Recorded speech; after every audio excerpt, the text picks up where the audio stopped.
What is going on, everyone? This is Miles Dompier, and welcome to the 105th episode of Xbox Chaturdays. Today, I am stoked to be joined by a longtime friend of the show and the man who has absolutely crushed the guest record on Xbox Chaturdays. You know him, you love him, Samuel Tolbert. How are you doing on this beautiful, blessed Saturday? Well, it's gray and muggy outside where I'm at, Miles, in South Carolina, so I love it. Like, that's my kind of weather. It's gloomy, it's moody, it's making other people irritable. I absolutely love it. Kind of like Twitter right now, if you think about it. Yeah, you know, I'm in Washington, so every day I wake up and usually it's gray outside, there's a cloud overhead, and then I immediately jump on my phone, get on twitter.com, and it sets the tone for the day in an awful way every single day.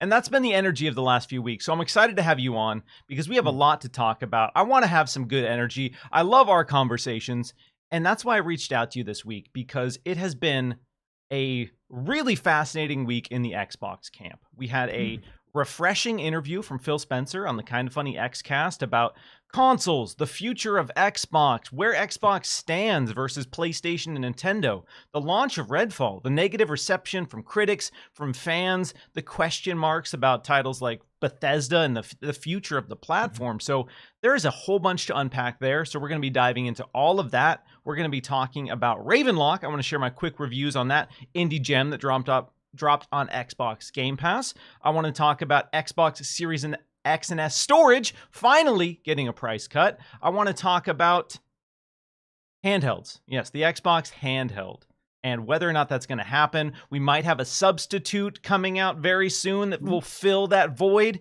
give the handheld heathens something on the Xbox side. But before we get into all of that, I know you've been on this show many a time, but maybe for the folks tuning in for the first time or who don't know who you are, give us a quick breakdown of who Samuel Tolbert is and where folks can find you. Yeah, I've been on here quite a few times. Obviously, like you said, crushed the guest record. Hey, I don't know what to tell folks. He keeps saying, yeah, like, hey, do you want to come on? I'm like, yeah, I'll come on. Like, it's just that simple. I never ask. He just hits me up at like 3 a.m. The worst possible hours, y'all. Yeah. A menace.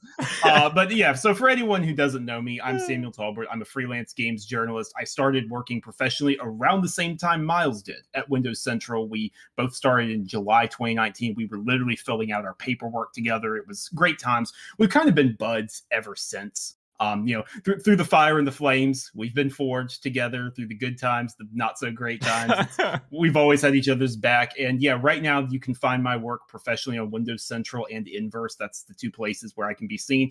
And as long as the site remains functioning, you can find me over on Twitter, where I'm either talking about games I'm playing for work, games I'm playing for fun, books I'm reading for fun, or recently Warhammer figures. I've been getting into painting those recently. It's been a lot of fun. I've seen your handiwork on Twitter. Your figurines, your painting.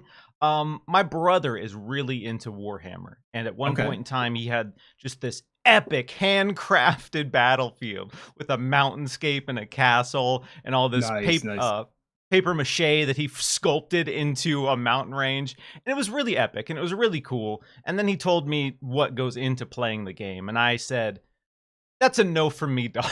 I respect you. I respect the hell out of you. I'm glad you're having fun with your friends, but I will never be playing this in my life. That's completely fair. That's completely fair. I'm not there yet. I only have about, I think, 24 figures, something like that, painted so far. But, who knows? We'll check in next time, this time next year, rather. Exactly. Some quick housekeeping before we get into the show today, before we get into everything we need to get into. If you haven't, Xbox Chaturdays has a rad little Discord that you should consider joining. A lot of great people in there, a lot of fun conversations. Obviously, this is an Xbox-centric show, but we encourage players from all platforms to come in and join the conversation. And that's what this show is about. Even though it is platform-centric, we talk about the state of the games industry and just the video games that we love. So there's a dedicated Nintendo channel, a dedicated PlayStation channel, a dedicated PC channel as well. So if you're curious, there's a link in the description for both the audio and the video version. Some member shout-outs before we get rocking. Got to give a huge shout-out to all the folks who are supporting the show in this way. Obviously, Throwing money down is optional, but it means a lot. It's huge. It does a lot for the show and what I can do on this little channel. So I want to give a special shout out to everyone who supports via a channel membership. In the supporter tier, we have Sinful Sadie TTV, we have Goldshell WPR, Christopher Davis, Buddy McClure, Rachel, Derek Griffin Jones, V Simcoe, Anthony, and last but certainly not least, my mom.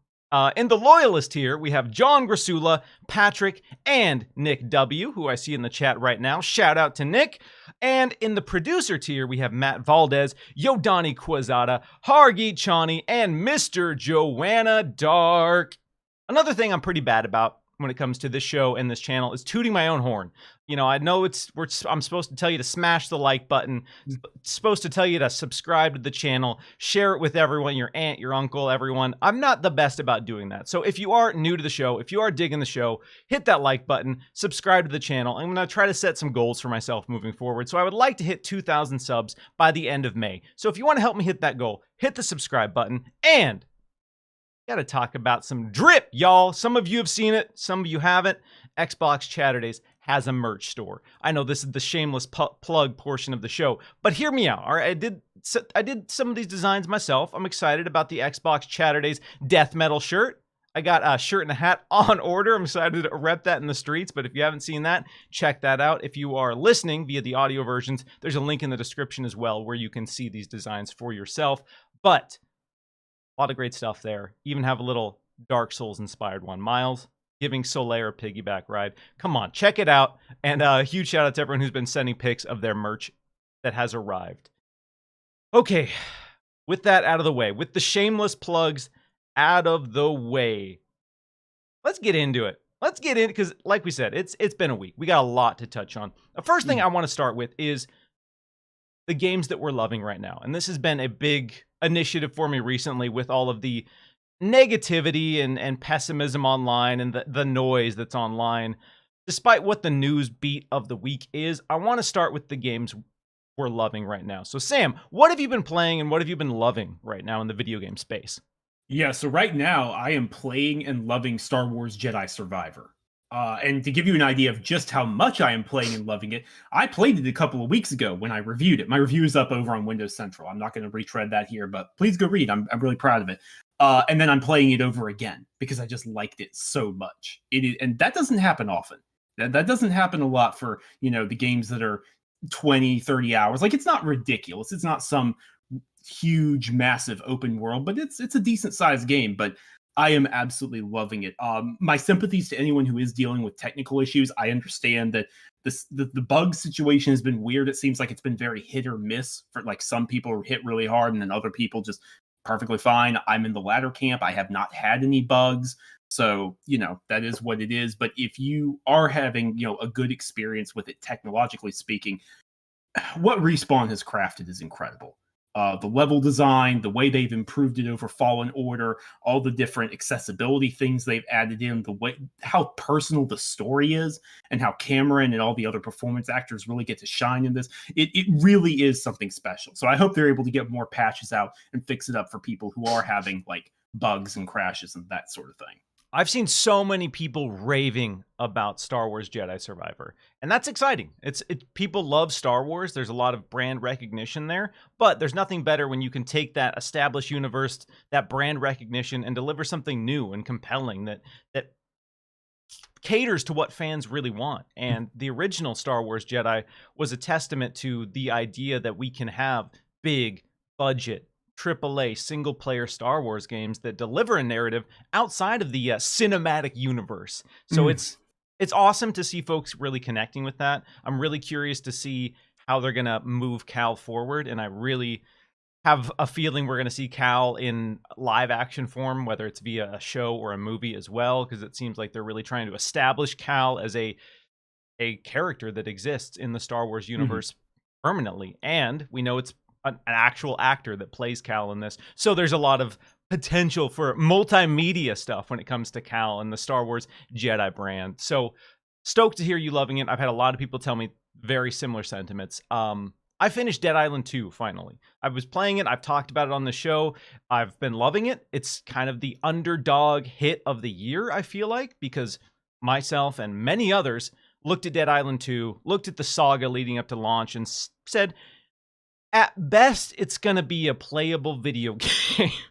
At best, it's going to be a serviceable sequel to an Xbox 360 game. And in some ways, it is that. It feels very much like the original in terms of the loot system, in terms of progression.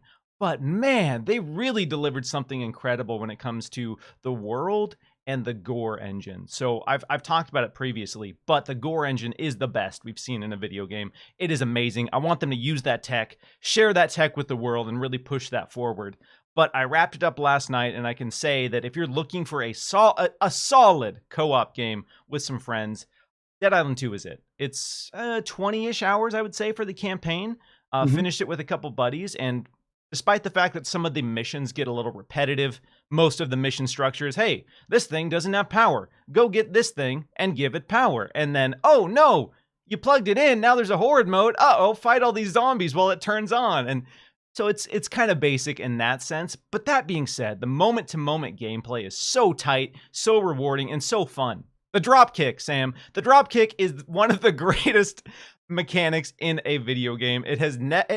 I've spent 30 hours with the game, and it has not gotten old. Every single time that I sprint, full sprint, and just drop kick one zombie or even a pile of zombies, smile on my face. 100% of the time, without fail. If I find myself getting kind of bored with the campaign narrative, drop kick. I'm back in, baby. Let's go. So shout out to Dead Island 2. Shout out to Dambusters for really delivering on Dead Island 2. That has been one of my favorite games of the year so far, and it's absolutely shocking that Dead Island 2, given the saga leading up to launch, is one of the best looking and most polished games of 2023. That thing came out of the gate strong, y'all. Looks good, plays well, hardly any bugs. Shout out to Dambusters for delivering the goods with Dead Island 2. From my conversation with one of the directors, the design director of the game pre-launch, because I played a preview build, I have not gotten to play the full game yet. But I have, like, in preview, unfinished state, I played, like, the first 5 hours or so, and I really liked what I played. I enjoyed it. But when I was talking to the design director, I remember he said that when Dambuster got the project in 2019, they made a call of, like, okay, no scope creep. We are keeping this thing tight. We are keeping it focused. We are going to deliver the gore. 20-hour campaign at max. Keep it tight and focused. And I really think that helped. I really, really think that keeping everything constrained, and also just the fact that I don't think anyone knew what to expect after all this time with Dead Island. Like, I'll be honest here, y'all, I think this time last year, a lot of us were in the camp that Dead Island 2 was just vaporware. It would never come out. That was a running theory that it would just never exist.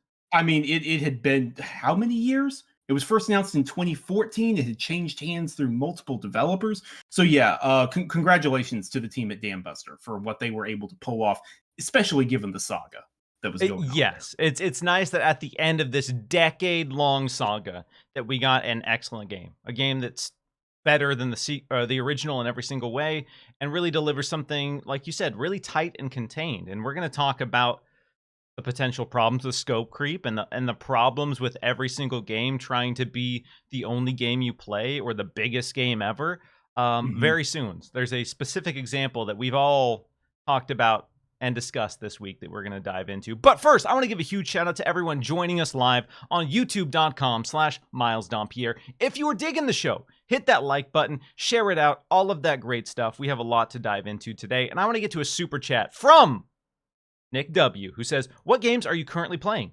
And should we get rid of review scores? Okay, two very different questions. We talked about the games we're playing. Should we get rid of review scores? Samuel Tolbert. Yes, in an ideal world, we should. Yes. I'm sorry, you have to read. You have to read. I have to put a review score on every review I write. I wish I didn't. I absolutely wish I didn't, because I know at the end of the day, and this is no shade to anyone who does this, but maybe you should feel a little bad. At the end of the day, I know it's going to be used for, it's going to be used for fodder. That's what it is. And if it's an exclusive game on Xbox or PlayStation, it's going to be taken to the next level. But usually it's just used in some roundup. No one's ever actually going to read the review. This is an open secret. This is not some, hush, hush, don't talk about that. Reviews don't get a lot of traffic, y'all. No. Reviews do not get traffic. Miles can attest that. Like, there are very rare, very specific situations, but usually people just don't actually read the review. And I think if there wasn't a review score, if people actually had to read what was going on there and they couldn't just boil it down to a number that they can stick on a graph, yeah, I prefer that. I absolutely prefer that. Yeah, the number situation is interesting because on one hand, we look at product reviews, and that's where people want to know, like, is this worth my money? But then Mhm. we're at this conflict where I feel like boiling a video game down to just a product is a huge disservice to the experience because myself and I think a lot of people agree that video games, movies, music, those are art. Despite the fact that they are being sold for money, there's an artistic component that gets squandered when we boil it down to a single number. And that's the problem with review scores in general, is that some people eliminate the context or ignore the context, look at the number and say, this game is amazing or this game is bad. And that's it. There's no in between. We live in this very hyperbolic state where everyone wants the best. And it comes from our fixation with Yelp, going online. When you look for a headset online, what do you type in Google? The best Xbox headset, best this, best that. And so there's this fixation that everything that we spend money on, everything that we spend time on in our day-to-day lives has to be the absolute best. So the things of value in a review get downplayed if there's a 7 on it or a 6 on it because people don't care. People don't care about what's good there because the game is not getting a 9. And that really is a disservice to everyone who put years of their life in making the game. Folks like us who have to absolutely grind this out and put in all this time and effort and articulate our words in a very specific way and try to, convey what this game is in 1,500 to 2,000 words. And then people just look at the number. So yeah, in a perfect world, we wouldn't have review scores, but in terms of sexy marketing, in terms of convenience for the average person, Yep. I understand the reason we have numbers because, it is a convenient way to quickly get a glance of how people are feeling about a game. But there's always more. There's always a bigger conversation that should be had. And that's why, I get so frustrated with the fixation on Metacritic averages. Thank you, Nick, for that big question. All right, let's talk about Xbox Series X and S storage, Sam. It's been a controversial decision for Xbox to release a proprietary storage solution for the Xbox Series X and S. It was met with excitement and skepticism at launch. A lot of people looked at that and said, well, these are going to be way more expensive than they need to be, and we're not going to have a lot of options for upgrading our storage. But then on the flip side, they were talking about the Xbox Velocity architecture, all of these proprietary system-level features that would be benefited from having a proprietary solution. And that's exciting because you think about the tech of video games and what that could mean for the future of video games. And now that we're a couple years in, a lot of people aren't using those features. And we haven't had anyone else really step up to the plate and deliver other options for Xbox storage. So we've pretty much had the Seagate storage expansion in 512, 1 terabyte, and 2 terabytes.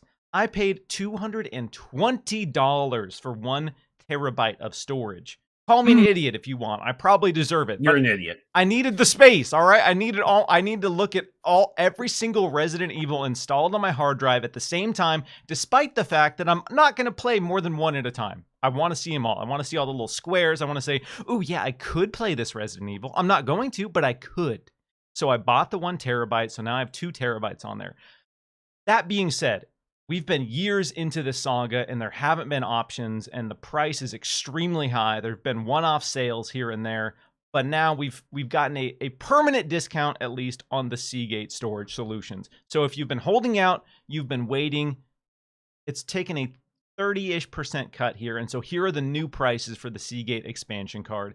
The 512 gigabyte is $89. The 1 terabyte is $150. And the 2 terabyte, this number's staggering, $279. Almost the price of a Series S for 2 terabytes of storage. Sam, first, how are you feeling about these updated price points? Does this move the needle enough? Should fans be excited, or should we still be questioning the fact that nobody else has stepped up and delivered other options? I mean, I now have a 2 terabyte on my Series X, so I think that kind of answers. I had to. I had to. I had to. I was tired. I was sick and tired of uninstalling things for work because I have so many big there. And then there's the big service games and how much space they take up. I was just like, this is going, I'm never going to financially recover from this. I'm gritting my teeth. I had to save, but like, yeah, I got to do this. I have to. I have no other option. And I think a lot of people are probably going to be in a similar situation there. These updated prices are better. They're still not great. They're still not incredible, but this is definitely like, hey, if you've been holding out for a long time, if you've been doing the uninstall shuffle, this is the time to strike. Like this is especially, I think the 512 and the 1 terabyte. I think those are pretty reasonable for someone to try and get. I hope we see more competition. This is a good step. This is a big step. It's still not all the way. You can still get, I think, a 1 terabyte, for like your PS5. That's, I would say, what, $30-$40 cheaper on average than the 1 terabyte from the Xbox. It varies. Yeah. It varies a little bit, but that's the benefit of competition. That's the other side, the yin yang. You do have to install it yourself and be careful not to strip that screw because that screw is made out of the softest metal on earth. I know. I've unscrewed it once just to test it. And I was like, oh no, I'm so afraid I'm gonna break it. I unscrewed the daintiest it little screwdriver. I changed it out one time and I'm like, this is never happening again. Like I know I'm going to strip it if I do this again. So pros and cons, yin and yang, like that's how this thing works. I hope we see more competition to drive the price further down. That would be great. We saw the Best Buy, the leaked WD Black listings, like that was there. And then obviously at Windows Central, we reported we have sources that like this is a thing that's supposed to launch later this year. That is supposed to be happening. Hopefully that's good, because if that's the case, well, now WD Black and Seagate both want you to buy theirs. Maybe one of them will cut the price a little more, like just $5 here, $10 here. Try to sway you, try to tempt you. Exactly. That's capitalism, baby. So hopefully that's what we see happen, and then things will be in even more of a reasonable state and sort of equalize across the board. Exactly. The more options we have, the more prices will come down. When Seagate is the only option, they can set the price to whatever they want it to be.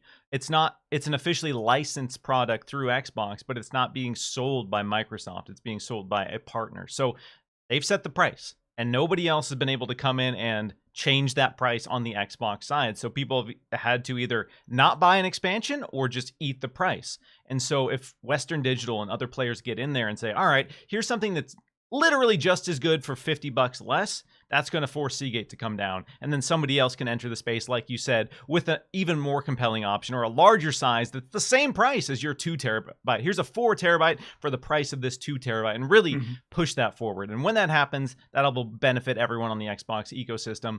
But again, it's interesting to see a few years in how this whole storage expansion card solution is played out. On the one hand, it is very convenient. You plug it in, boom.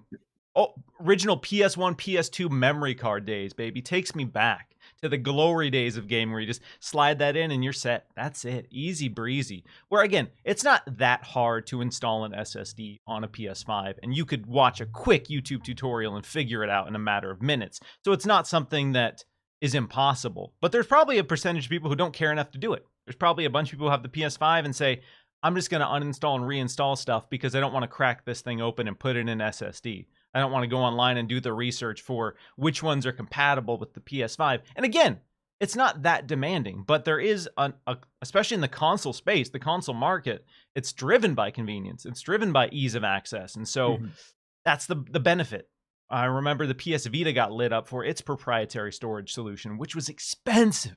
So expensive. You want to talk about expensive, dude. Those things were so they were selling gold chips, platinum chips with those things. Jeez. Oh man, that was a status symbol. You got a 64 megabyte? Oh damn. Oh damn, dude. No. It wasn't quite that extreme, but I'm happy to see there are more options. So again, if you have been holding out, you can Google Seagate storage prices and get an update for what's available there. The next thing I want to talk about really briefly is a game that hit Xbox Game Pass this week that's been in Xbox showcases that's gotten a lot of marketing attention from Xbox, and that is Ravenlok from developer Coco Cucumber, who did Echo Generation, and which was another big, kind of higher profile Xbox Game Pass release. Voxel art style, inspired by Stranger Things. Ravenlok is my elevator pitch for Ravenlok is Link's Awakening meets Alice in Wonderland. So it takes the whimsy and wonder of a girl who gets sucked into a very Alice in Wonderland inspired world with a quest progression system very similar to a traditional Zelda game. You have all of these quirky characters in the world. They need an object for whatever they're selling or whatever they're trying to do. You find that object in the world, you bring that to them, and that pushes the narrative along. And then every so often you have a big boss fight. So I want to talk briefly about Ravenlok, but before I share my thoughts, because I got to play this ahead of launch, I got to play through the game. Have you checked out Ravenlok at all? Have you given this a try? I have looked at the trailers. I was looking at some of the reviews. It looks really interesting, so I want to give it a shot. I haven't had time to play it yet, though, with how busy work has been. Yeah, there's been a lot. If you haven't played it, I understand. It's been so hard to keep up with video games. There's been a lot to play. So I got to play Ravenlok a few weeks ago, and I'll just give a quick review here. Okay. It's about 5-ish hours long. I was able to do almost everything in the game, 100% the game, in about 5 hours. For some people, that's going to be a problem, but for me, it was very refreshing. It was a really nice palate cleanser game between some big open world RPGs. We have Tears of the Kingdom coming up. Redfall is out now. There's a lot of big games that demand a lot of time, and Ravenlok was a refreshing little romp, if you will. Boss fights are really inspired by Dark Souls. Not in terms of difficulty, they're not overly difficult, but they have big cinematic moments and big ugly transformations of established characters or figures from Alice in Wonderland's universe that are monstified in the way that From Software is famous for. The art style is absolutely stunning. It is a gorgeous, gorgeous game. They've elevated their voxel art style, and so it's a combination of what you saw with Echo Generation, but with more 3D models. And there's beautiful, stunning vistas of all of the locations. So my favorite thing about playing Ravenlok was just exploring the world, getting to a new location, seeing the new enemies, seeing the new environments, and just soaking it in. Every single time, there was just so much detail to look at when you were scanning the environments, and you would see a new weird skull goat shaman demon enemy, and you're like, wow, okay, what is this? I want to know about this world. I want to know about this lore in the way that Dark Souls plays out very much. So that being said, the combat's super basic. If you've played a traditional Zelda game, this probably won't be a problem for you because you swing your sword. Shink, shink, shink, shink, shink, shink. That's it. That's the state of combat. There are some special abilities. You can shoot fire, you can throw bombs, but the combat for the most part doesn't really evolve that much over time. The boss fights are easy. The overall gameplay loop is very easy, so it is a very chill experience. And if you are looking for just a nice, easy, palate cleansing game between bigger games, Ravenlok it's a solid 5 hours. I really enjoyed my time with it. It didn't change my life fundamentally, but it is one of the best looking games so far this year in terms of raw visual style. And Coco Cucumber has really established themselves as an independent developer with a specific sense of style. So if you haven't checked out Ravenlok, it's on Game Pass. It's worth giving a try, and you can beat it very, very quickly. You can beat it this weekend in 2 sessions, easy. And that's my quick and dirty review of Ravenlok. Nice. Sounds interesting. It is. I highly recommend it. Again, it's not going to set the world on fire. It's not going to be for everyone. I know it didn't review all that well. And like I said, if you're a fan of classic Zelda games, especially Link's Awakening, I think you'll connect with it more than a lot of people did. And that's where I'm coming from, because there are moments and characters where you immediately get taken back to that first time playing Link's Awakening and trying to figure out, oh, this little mouse chef needs an ingredient for his recipe. I'm going to go scan these environments and try to find it. And then you find the cupcake or the cheese or whatever it is, and you bring it to him, and it just progresses that little quest line. So the trading quest line from Link's Awakening is very much here. Let's talk about Xbox handhelds, Sam. So a lot of people in the community, myself included, have looked at the renaissance we're having when it comes to handheld gaming. The Switch kicked it off in a lot of ways.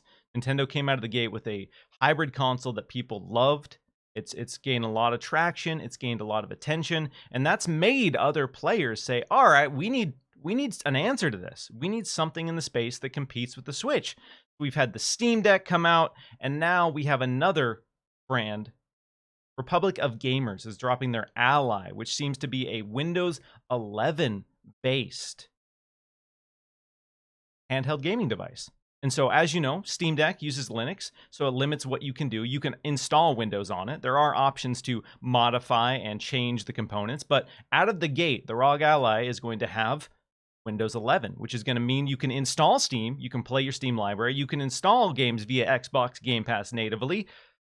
So there's a lot of compelling features here. 1080p display, 120 hertz refresh rate. This thing is supposed to be very powerful, more powerful than the Steam Deck. When these specs first got listed and I saw all of these details, my first thought was, how expensive is this going to be? All right, this sounds incredibly expensive. Powerful handheld devices, while they are compelling, they're usually a balance of, moderate power with price, because at a certain point, once this thing gets up to $1,000, you are eliminating a huge percentage of people who would ever consider buying one. So we've gotten some leaked information. There's a showcase on May 11th that's designed to give us all of the details regarding the ROG Ally, but indications suggest that the 512 gigabyte model will be $699. So Sam, based on that, based on the specs, based on that price point, how are you feeling about this device?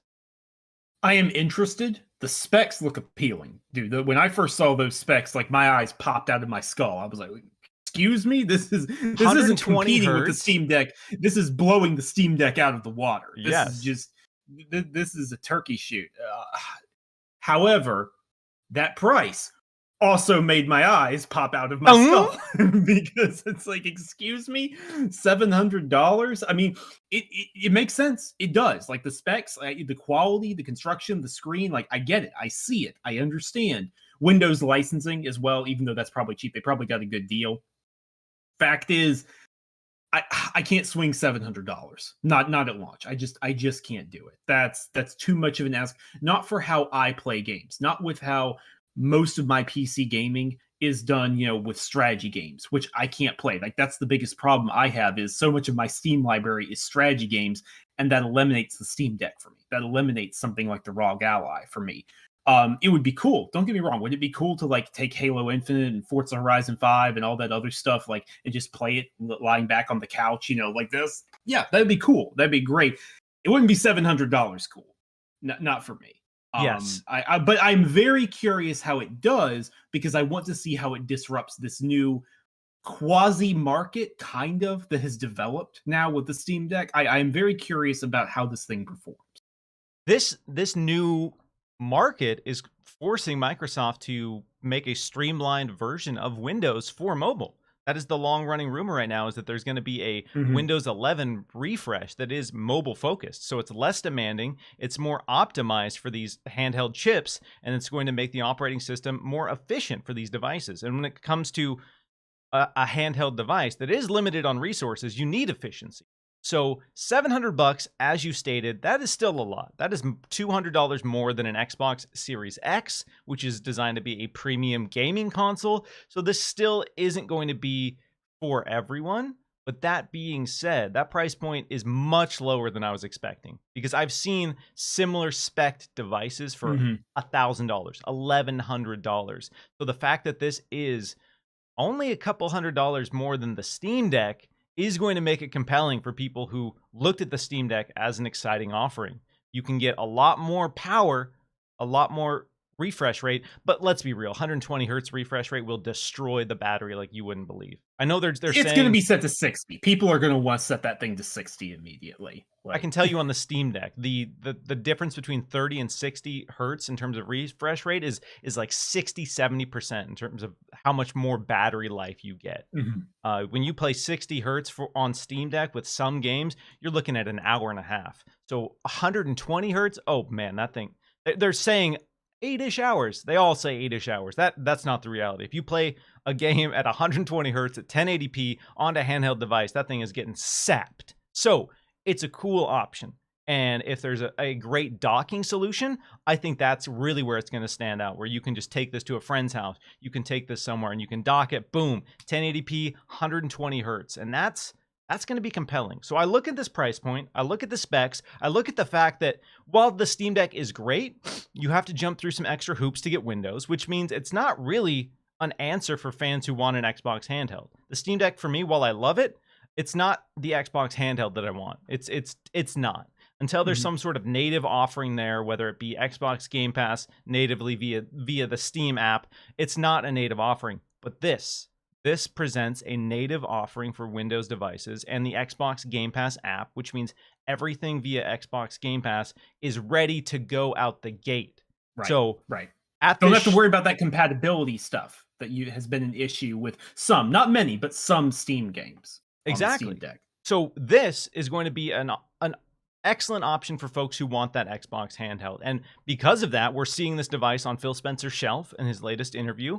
We're seeing Microsoft being involved with the May 11th showing for the Republic of Gamers Ally to really get behind this thing, because they're looking at it and they don't have to design the hardware. They don't have to ship the hardware. They can just lean into this and say, hey, you want to play Xbox games on a handheld? Here you go. This device is it. We've seen them do that with similar offerings, the Logitech G Cloud, which wasn't a native device.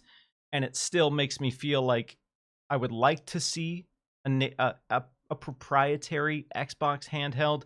But do you think that a partnership on this level will actually move the needle for Xbox in any meaningful way? Or will this just be like a nice little marketing beat, a nice little offering that Xbox can tout as a handheld companion? But do you think it has any sort of legitimate benefit to the Xbox brand? I think it has benefit. I would ask you to define moving the needle.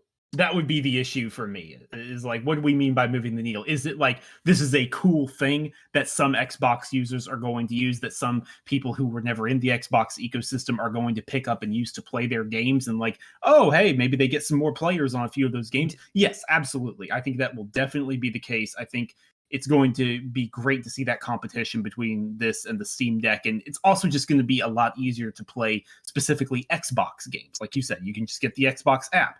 Or, you know, with the Steam Deck, I know there are certain games with online infrastructure that have issues, like Halo Infinite is one. If you try to play Halo Infinite on the Steam Deck, you're like, there's problems there. That's not going to be the case with this. Like that's going to, in theory, it should work perfectly fine. There shouldn't be any problems there. So I think it's going to help. I don't think this is going to just ignite a second wind and be, you know, this is the new hot way to play Xbox games and this is what everyone's doing now. Like, I don't think it's going to go that far. And I don't think that's what you were suggesting either, of course. Yeah, that's what some people want when we look at the Xbox handheld potential. There are certain markets that Xbox historically struggles in where a handheld device would be a great way to get market share and mind share. The ROG Ally is not going to be that. It's just, for me, it isn't. It's not. It's a very niche product. It's a very niche offering. It's exciting. Don't get me wrong. Like, there's a real possibility I'm going to throw it on $700 on this thing. So don't get me wrong. I am the target market for this. But if you're Xbox and you're looking to grow that mind share and get, you know, more players invested in your ecosystem, this will be great. I don't know that it will necessarily do that much for Xbox, despite some of these partnerships, because a lot of people who are invested in PC have a Steam library. So they're going to buy their games via Steam. They're going to be invested in the Steam ecosystem more so than the Xbox ecosystem, which, if Xbox had a compelling handheld offering, would be that. That being said, there's the technical problems. Xbox already has to have developers develop for the Xbox Series X and S. So I think the last thing they want to do right now is say, all right, well, now you need to develop for a third SKU. Now you need to develop for our Xbox handheld. That is not going to make developers happy. Developers are not going to be stoked about that idea. Yeah, I keep seeing people bring up, like, but they have to make a PC version. That's very different. That's not the same thing. It's not like that. That is fulfilled by the Steam Deck, by the ROG Ally, by any other competitors who come in and do that kind of thing. Miles, you and I are completely in tandem on this. The issue I have with a dedicated handheld is it would have to match the Series S exactly.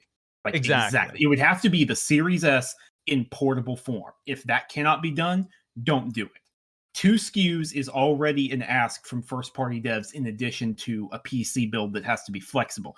Throwing a third SKU in there, that's ridiculous. That there would be outrage, and rightfully so. Yeah, it's a huge ask. So I agree. I think until we can get to the point where they can transition the Series S chipset, or one that runs exactly in the same wave, that developers can easily, It still will require some level of work, but it needs to be such a minimal level of work that it is, a matter of days that they can transition that. If it gets to that point and we can have a Series S in handheld form, boom, that's it. You ship that. You get that out the door as soon as possible, because that, with the Xbox logo on it, with the Xbox ecosystem, you get that out in as many markets as possible, and that has potential right now in this current market to do well, only if it's affordable.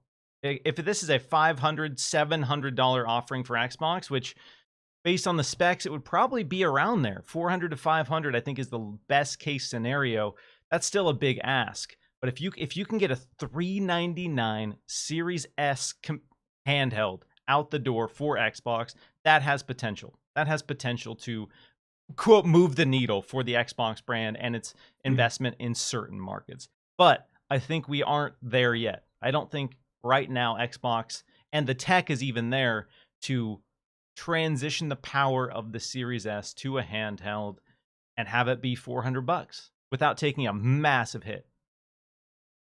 As much as I want it, as much as I've been whining and yelling about Xbox not doing a handheld, I think that's the hurdle right now, is the chips aren't quite there. But couple years, who knows? Exactly. Maybe a couple years down the road, that Series S gets even cheaper. That price point gets a little bit lower, and then that hardware you could shrink it down into a little handheld, and that's it.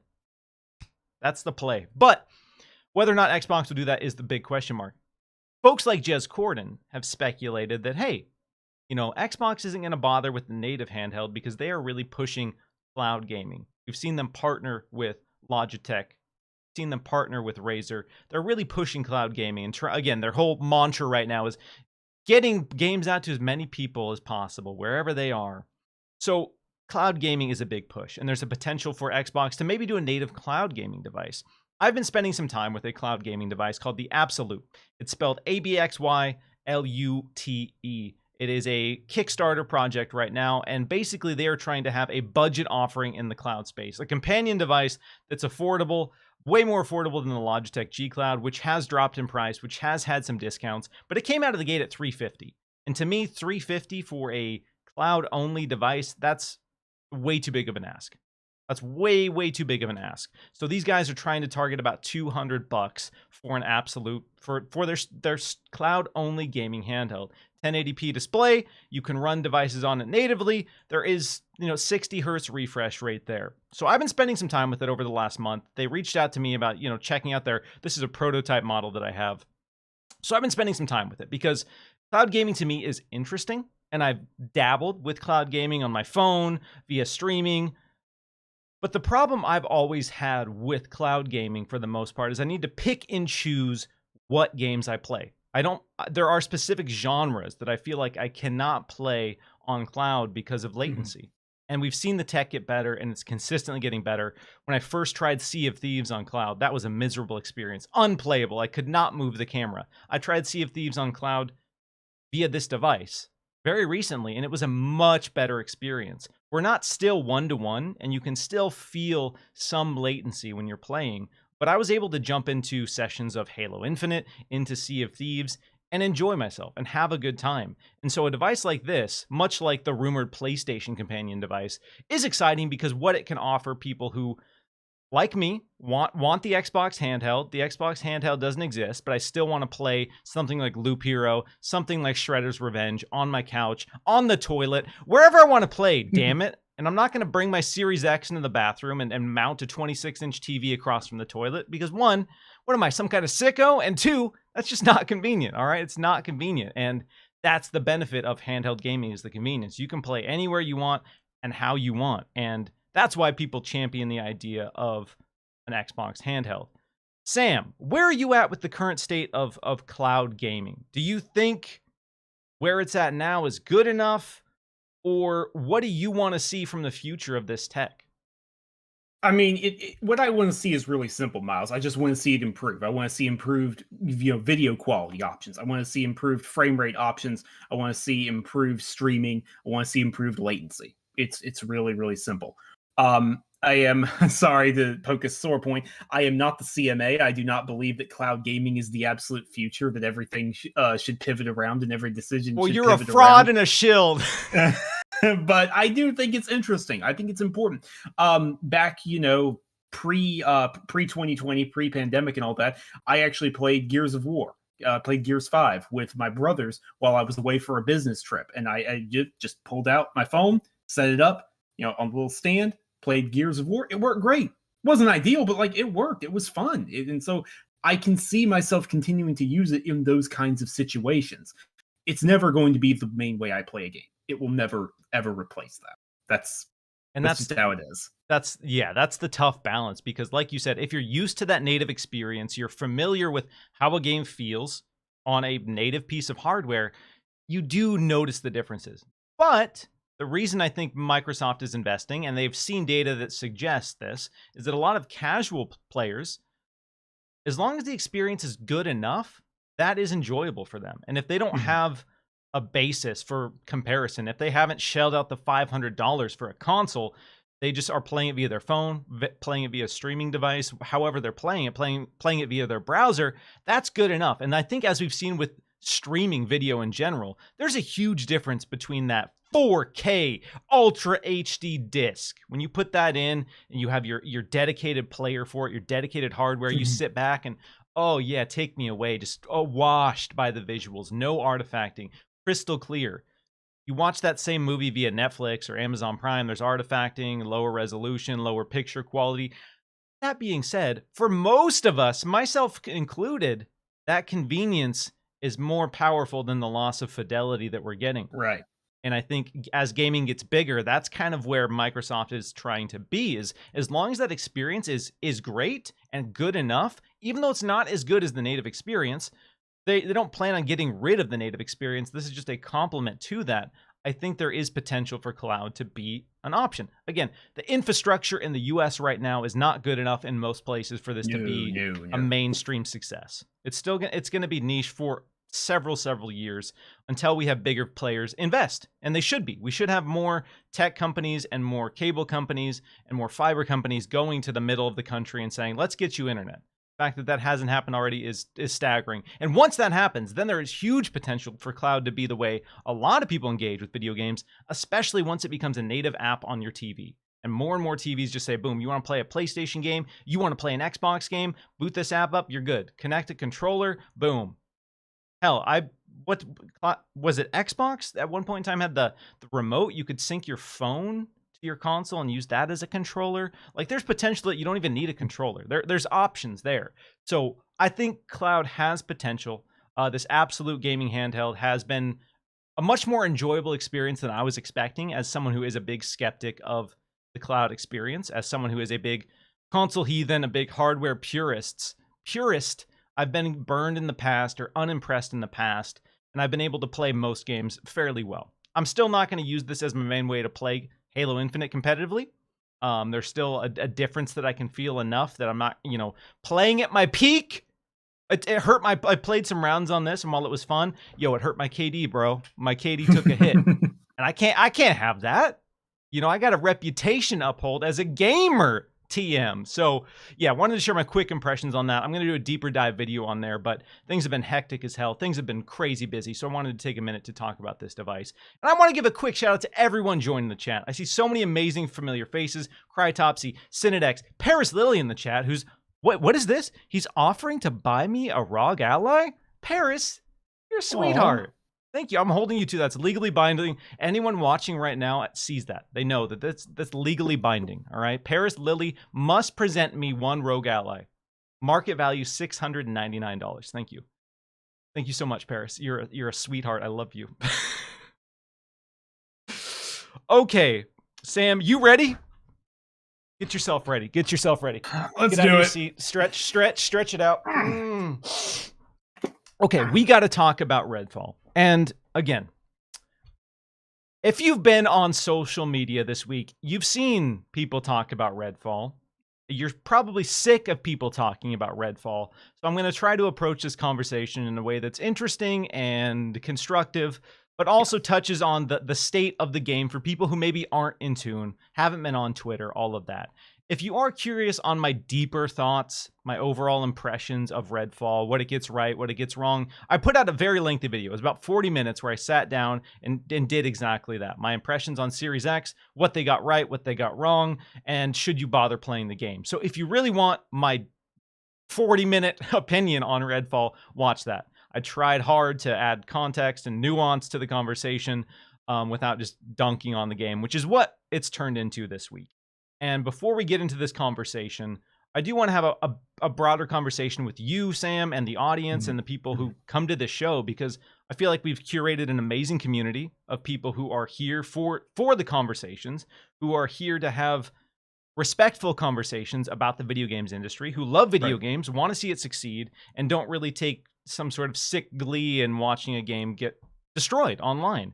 And we can talk about the criticisms, but one thing that I want to preface this conversation with is I feel like we're not doing a good enough job with how we articulate our feedback to anyone when it comes to anything regarding video game discourse. It's perfectly fine to have harsh criticism. Harsh criticism is important. It helps developers, it helps teams, it helps the industry improve and grow. And it is valuable. It is incredibly valuable. But how we go about presenting it online with this fixation on hyperbole and this is the worst game I've ever played, this is the biggest piece of garbage I've ever seen in my life, like that, those become what the messaging of this game is. And as we talked about earlier with the review scores and that process, that boils the entire conversation down into one word. And that's such a disservice to everyone involved. You, me, the developers, the publishers, everyone involved, when we boil it down to that, isn't getting the conversation that's deserved here. So I just want to say that before we talk about Redfall, because there's going to be some harsh criticism of Redfall that is very well deserved. But I just want to, preach, for lack of a better word, an idea that we should maybe reevaluate how we voice our criticism. Because again, we've had Sadie Boyd, who was a developer for Arcane, come out this week on Twitter and say, like, I try not to engage with it. I try to be positive where I can, but I'm a human being. At a certain point, like it's hard to see colleagues and friends and people just dogpile and dunk on you and say that work that you did for 4 or 5 years is terrible, that you shouldn't do it. You should feel bad about that work. And that's, again, if you don't like a game, that is fine. But too often we reduce the human component of game development to nothing. And with this push into AI and with this push into brands versus people, that just grows. The disconnect grows. So there's more weight on brands, less importance on people. And that makes it so easy for someone to come online and say something really shitty about someone, about a project, with no remorse, no consideration whatsoever. And I think that is unfortunate. Mm-hmm. How do you feel about the current state of critique and discourse, Sam? Am I alone there? No, I think I don't really have anything to add to that. I think we can give harsh criticism. That's literally part of my job. I have given some very harsh criticism in games I've reviewed or previewed, mainly reviewed, and even just games that I've been disappointed with that I've played, but it hasn't been for work. It's just been a personal thing. Like, I have given very harsh criticism, but any kind of personal attacks, like, knock it off. And I would also say it's somewhat unfortunately expected from the gamers, but if you're a developer, if you work for a gaming studio or a publisher engaging in that kind of thing, the industry is very tight-knit, and it's probably not going to be forgotten. Just a warning there, just a heads up. Yeah. So again, if you watch that 40-minute video, and we'll talk about some of my criticism here, but I'm harsh. I'm harsh on Redfall. I'm very harsh on Redfall, but I was also very, intentional with how I messaged the feedback, how I positioned, potential blame, potentially what went wrong, because we don't have all the answers, and some people pretend like they do, and that's, again, a disservice to the entire conversation. So, Sam, Redfall has launched. Redfall launched earlier this week. It was the first $70 game from Microsoft. It was their first big AAA exclusive for current-gen platforms only. We had Hi-Fi Rush earlier. We had Flight Simulator, which releases a current-gen only game. But this was the first new AAA IP from Xbox this generation. So there was a lot of pressure and weight on this game. It was the one last thing at an Xbox showcase.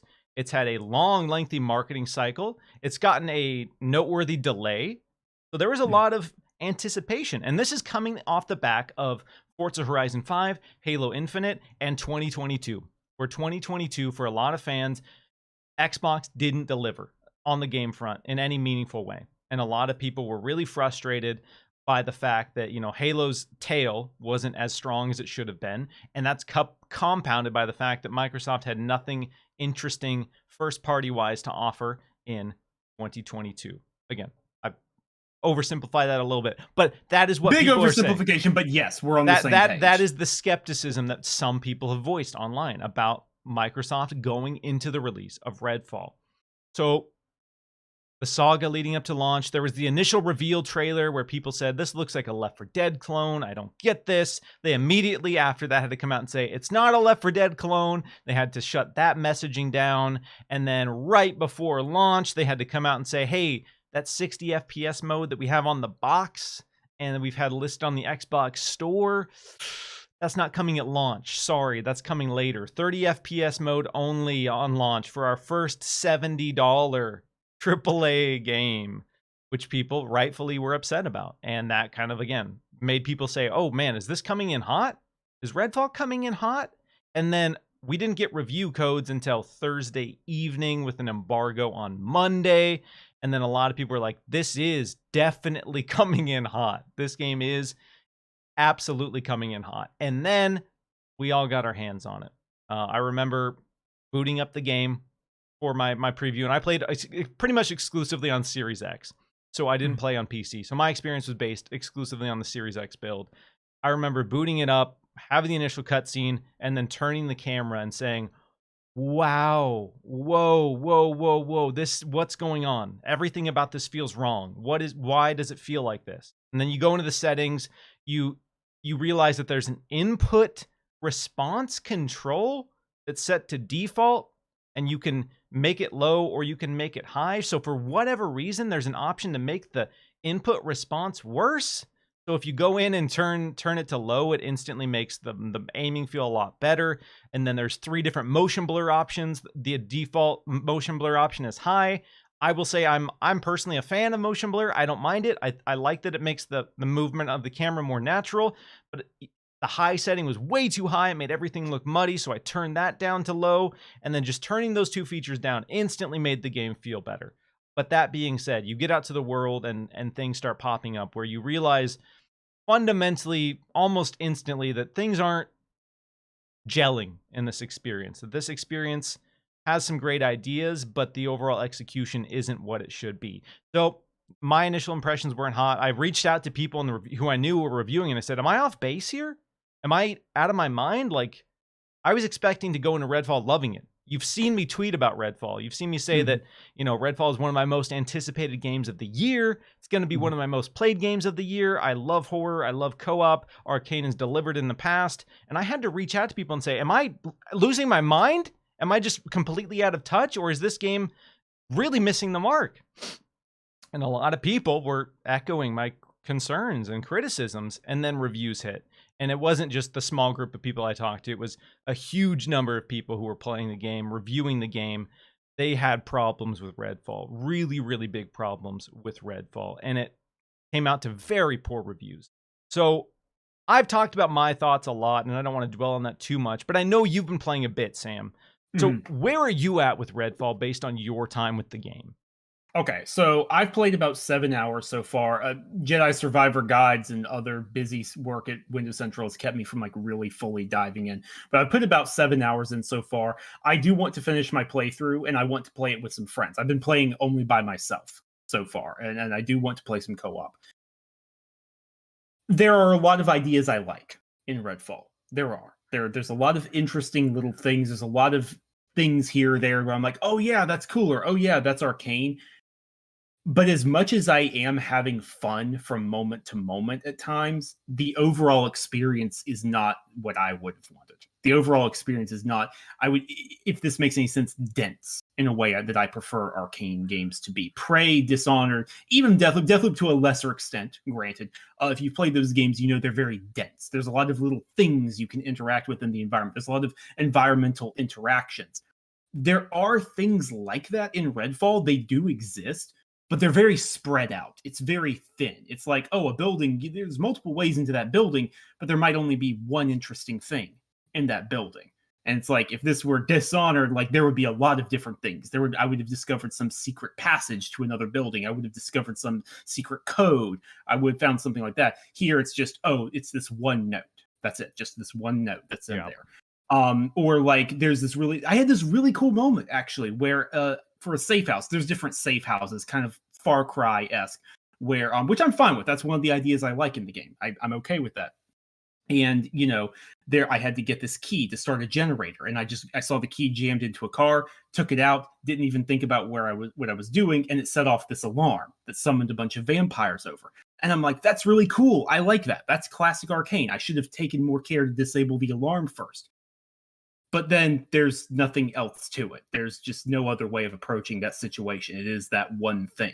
And I think like if that's Dishonored, if that's Prey, even Deathloop, again, to a lesser extent, there would have been multiple ways of approaching that situation. Arcane games to me, it's sometimes difficult to sum it up, but an arcane game to me is always, if you can think about doing this with the physics of the game, then you can do it. If you think you can pull this off, then you can do it. So it's been a disappointment. I've been a little lucky when it comes to bugs. I know a lot of other people have been having a lot of different bugs. I've seen the videos of like the AI just glitching out and stuff like that. There's been some not great stuff. I've been luckier, but again, I've only played about 7 hours.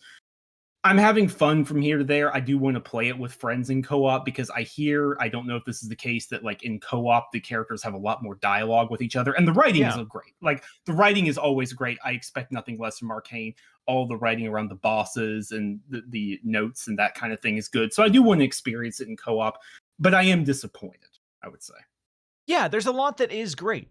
As much as I have a lot of criticisms regarding Redfall, it is important to talk about what the game gets right. And overall, I love the aesthetic. Some of the visuals are outstanding. When you see the wave wall that the vampires have used psychic projections to basically lift the ocean as this wall that keeps you locked. Those visuals are impressive. The overall color palette, I think, is incredible. When you see the orange and brown, you get the autumn feels. Like this would have been a perfect Halloween game because of that and the fall atmosphere that it really captures. And so there's a lot of style to it. The vampire execution is such a cool visual. It is one of the most interesting, compelling visuals I've seen in a video game in a really long time. Watching their flesh peel away into bone and seeing the bones turn to ash, like that moment is such a cool moment. And there are so many instances of that where clearly someone tried hard, clearly someone delivered a great idea. So it's not all bad, and I'm not going to come on any show or tell you it's an all bad experience, because there is a lot that's great. You talk about historically, Arcane has delivered on this idea that you can do whatever you set your mind to in certain ways. Mm-hmm. I agree that a lot of that is not here, but there are glimpses of it. I was playing in co-op with some friends, my core group of friends, which is always the deciding factor. When I play a review, I usually don't get to play with my core group of friends because most of my friends aren't in the games industry. So we've been playing and we've been messing around with the physics. So we've had Jake, we've had Dev, the 4 characters. But sure. My friend, who's been playing as Remy, upgraded the C4 charge to make it so it lifts you in the air. My other friend, Ryan, has been playing as Layla with the lift. And so we got to thinking, can we throw C4 on a player? And so I'm like, hey, Anthony, throw this at me. He throws the C4, it sticks to me. I'm like, oh, wait a second. Ryan, put down your lift. So Layla puts down the lift. I'm Jacob. I run, jump on the lift. And then while I'm in the air, my buddy detonates the C4 charge, which launches me even higher. And we were able to cheese it where we could scale it like basically sheer rock walls by messing with the physics, which is very arcane. And that's what I was expecting in terms of how the co-op worked. So there are moments like that where I look at it and say, man, that is special. the first time you go into a vampire nest and you get that Stranger Things upside down Yes, atmosphere exactly. All the where buildings are twisted and contorted. where Yeah, you see yeah. familiar buildings that exist in the world, but they're twisted and they're deformed and they're presented in this weird abstract way. Those moments stand out, but there are just a lot of problems about Redfall that make it a very disappointing and just questionable release from everyone involved. And ahead of all of or after all of the negativity, it's led people to speculate on, what went wrong, who's to blame, all of that. We're going to talk more about that in a minute, but what does Redfall launching in this state message to fans and critics of the Xbox brand? When you have a game like Redfall that launches like this, what message does that send to players who've been waiting for that big great game and folks who've been looking at Xbox and saying, you're not giving me a reason to really get on board with you here? Hmm. I think it's tough. I mean, it's not great. There's just I don't think there's any other way of slicing. Even though you and I, it seems like, are having more fun than some people, I don't think Redfall is the worst game ever. I do think there's hyperbole flying around with this. People are always going to indulge in that kind of thing. It is what it is. However, I am not happy that it came out in this state. I don't want to jump ahead too much because I know there's a certain other thing on our docket that we're going to dive into, and it kind of ties into this. So I don't want to go too far in that. But what I'll say is this: the core design. I'll try to do this very quickly. I'm not sure what can be done without fundamentally reworking large parts of the game. I'm not sure about what you can do there. But it certainly shouldn't have shipped with these kinds of bugs, and they should have had the 60 FPS. Those are the two things I think you can safely address and safely say, like, no, come on. If it's launching, should have had these two. The core design, that's a little more complicated. I'm not really sure about that. Yeah, the fact that it didn't launch with 60 FPS, that it launched with texture bugs, I think that's another big one that's amplified the fact that it looks not great. So the overall console experience for a console player has been very disappointing, very underwhelming, and that's amplified a lot of the criticisms of the game because that didn't set the game up for success in a lot of ways. You had a lot of negative messaging going into this launch, so for some people, they were ready to not like it. And then when the game comes out and there are genuine criticisms and genuine fundamental problems with the game design and the game world, then it's easy for people to just say, I figured this was going to be lame, and it's lame, so I'm moving on.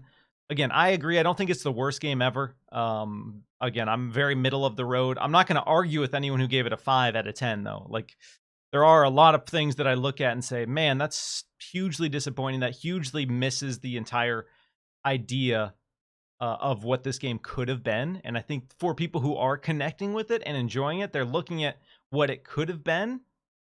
And we're going to talk about this more, but I wonder if it'll ever be able to deliver on that. Because, like you said, there are fundamental problems to design, not just technical bugs that require a lot of adjustment that this game might not ever get. But before we get into Big Papa Phil on Redfall, on Xbox consoles, on competing with Xbox and PlayStation, I got to get to a couple super chats. First up, we got Huffy Bear has become a channel member. Appreciate you. That's huge. At the start of every show, I shout out all the channel members. If you are new to the show, being a member of the channel helps greatly. You get some cool perks, you get some added stuff, and it helps me, keep this going. Keep the dream alive, if you will. Super chat from Face23BKNY says, in my opinion, Xbox deserves the smoke with Redfall, marketing the game showing PC footage at 60 FPS only, not showing Redfall running on console, breaking this generation is about performance promise for console. Sam, what's your read on that? Do you think Xbox should get any flack for the messaging lead up and the execution of Redfall? There should be a little flag. I don't want to. We are going to address that. We are absolutely going to address that point, but it ties very heavily into something that we're about to get to. So I don't want to say too much. But yes, like I said, I'm totally on board with this. Should have launched with the 60 FPS mode. Like, that's just You can take care of that. That could have alleviated some criticisms a little bit. It could have helped out. Yes. So Face, we are going to touch on that. I promise you, we are going to touch on that right now. So as we touched on, there's been a lot of speculation, a lot of conspiracies. And if I'm being honest, considering the state of this launch, I thought that Xbox was just going to put their head down, bury their head in the sand, and just move on to the Xbox Game Showcase. To say nothing, message nothing, and just wait for the Xbox Game Showcase to kind of distract from the ABK deal, to distract from the Redfall situation. And I thought that'd be their approach, because historically when you have bad news like that and you have a negative PR situation like that, that's the play. Nintendo's famous for it. They don't say anything until they absolutely have to. PlayStation is a similar way. So I thought, despite the fact that Xbox is typically more open with its audience and connects and engages with the audience more, I thought because of how negative the reception was for Redfall, that they would just be quiet and hope that the Xbox Game Showcase corrected the messaging for them, and they just would, focus on delivering there. But in a very surprising move, Phil Spencer, the head of Xbox, was on Kinda Funny Xcast this week, and Snowbike Mike, Paris Lily, and Gary Whitta had a chance to sit down with Phil Spencer and ask him about all of these issues. And it was surprising. It was awesome to see. And before we dive into that conversation, I want to give a huge shout out to the Xcast. All of those dudes are awesome. They've almost all of them been on the show. I got to get Gary. I got my checklist. There's a few more kind of funny folks that I haven't crossed off, but almost everyone from the Xcast has been on the show and has been on the show multiple times. So shout out to them for landing this in a time where I wasn't expecting Phil Spencer to come on a long form podcast and answer questions like, yo, what happened with Redfall, dude? Why didn't you delay it? And so shout out to Xcast, shout out to Xbox for coordinating that and getting Phil out there to jump on the grenade, more or less, with all of this negative PR. And despite whether or not you're a fan of Xbox, there's no denying that this year and the last couple months have been negative for Xbox. It's just been negative beat after negative beat, and they've been taking a beating. So for Phil Spencer to come out and talk about all of that, you got to give him props, regardless of how you feel about Xbox or Phil. Like that's an impressive move. So we got a lot of insights about Redfall. So we're going to be breaking up this conversation into a bunch of different sections regarding Phil's comments from this interview. And we got to start with Redfall. We were just talking about our thoughts on Redfall, how it landed in the community. And Phil Spencer was asked to comment on the disappointment from fans surrounding Redfall and the state the game shipped in. He stated that he's disappointed in himself and will be reevaluating the process of preparing games for launch. He also pushed back against folks who suggest that maybe Arcane should have, quote, stayed in their lane by saying, "One thing I won't do is push against the creative aspirations of our teams." He stated that he supports Arcane and other teams doing games they aren't necessarily known for. So before we talk about, who's at fault, all of that, what happened, blah, blah, blah, I want to talk about that particular line. One thing I won't do is push against the creative aspirations of our teams. How does that message sit with you? Because I've seen so many professionals in the industry say that they should not have bothered. They should have never even tried to make this game, because that's not what Arcane does. That's not who they are. How do you feel about Phil kind of saying, hey, like, if teams want to try this, we're welcome to let them try it? I mean, I think that's a good thing. I fundamentally, and like, the problem is, and Phil touches on this, you can't have creative aspiration without taking risk. The two are interlocked. They are interconnected. You cannot have one without the other. You can't have an environment where creative leads are allowed to thrive and try new things, and new people can become creative directors at teams and spread their wings and fly in crazy ways, without also, hey, they might faceplant as well. That's how it is. If Obsidian was told to stay in their lane and make their classic RPGs, and that's all they need to do, we wouldn't have Grounded, which is, in my opinion, the best survival game on the market. We wouldn't have. Hell yeah, brother. We would not have Pentiment, which is one of the most brilliant, innovative games I've played in the last year. Just the way is this intersection of medieval theology and ideology and, love of religion, but also what religion drives people to do and hate and jealousy. I absolutely love Pentiment. We wouldn't have that if Obsidian was told to stay in their lane. Like on paper, no. Go the 40 people between these two games, no. Get Avowed out the door earlier. Get the Outer Worlds 2 out the door earlier. I don't like that. And I'm happy that is not what Xbox is. However, there's a little bit of an asterisk mark on that. I think they have to do a better job interjecting themselves and supporting when something is, when a team is branching out and doing something very different. And that's something Phil admits later on in this interview. Yeah, we are definitely going to talk about that as well. So, again, for people who are already going to jump in and say, wait a second, but, it's about management, blah, blah. Yes, we are going to talk about that component of this conversation. But I do want to talk about this idea of championing developers and their creative ambitions.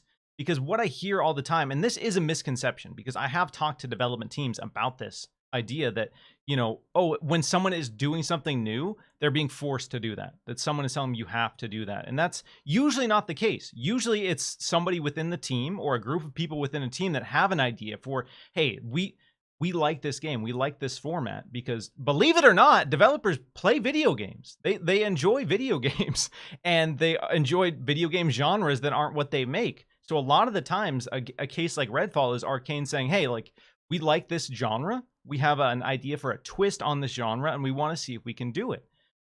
What I don't like about the idea of people saying, oh, they should stick to this. They should only make this style of game. At a certain point, all of our favorite games of all time are usually ones that subvert our expectations, are usually ones that deliver an experience we've never gotten before, and almost always come from a team that's trying a genre or delivering something that they've never done before. So if you are a true fan of the artistry of video games, why would you fall into that camp of, oh, these guys should only make this? What if they've been holding themselves back from creating the next great thing, your next favorite game of all time? So that's why I am glad that Phil came out and pushed back on that point in particular. Because yes, if somebody has a great idea, that is the messaging of Xbox Game Studios. That is the benefit of Xbox Game Pass, is that we should have creativity and teams should be empowered to try new things, take risks. Clearly, sometimes they're not going to work out, and that's going to be a problem for Xbox to handle and Phil to handle. And that's why I really commend Phil for jumping on the grenade, because they could have been quiet, let the conspiracy theories run, and just let Arcane get just lashed out on for the remainder of this year. Just get absolutely clowned on as the bad game of 2023. So I'm glad that Phil came out and stuck up for them and came out and said, like, hey, people want to take a risk, even if it doesn't work out, we're going to support that. And that's huge. We need trillion-dollar companies at the very least to do that. My God, like the idea that people don't want a company like Microsoft, who can afford it more than, let's be frank, more than anyone else. Like Microsoft can take some risks. They can take some gambles with teams and projects, and damn it, they should. All right, Sam? Yeah, I mean, one of the most important things about that interview to me, Miles, was him talking about, and we're going to get into this, they should have done a better job. But at the end of the day, he's still going to bet on Arcane Austin again and again to deliver a great game.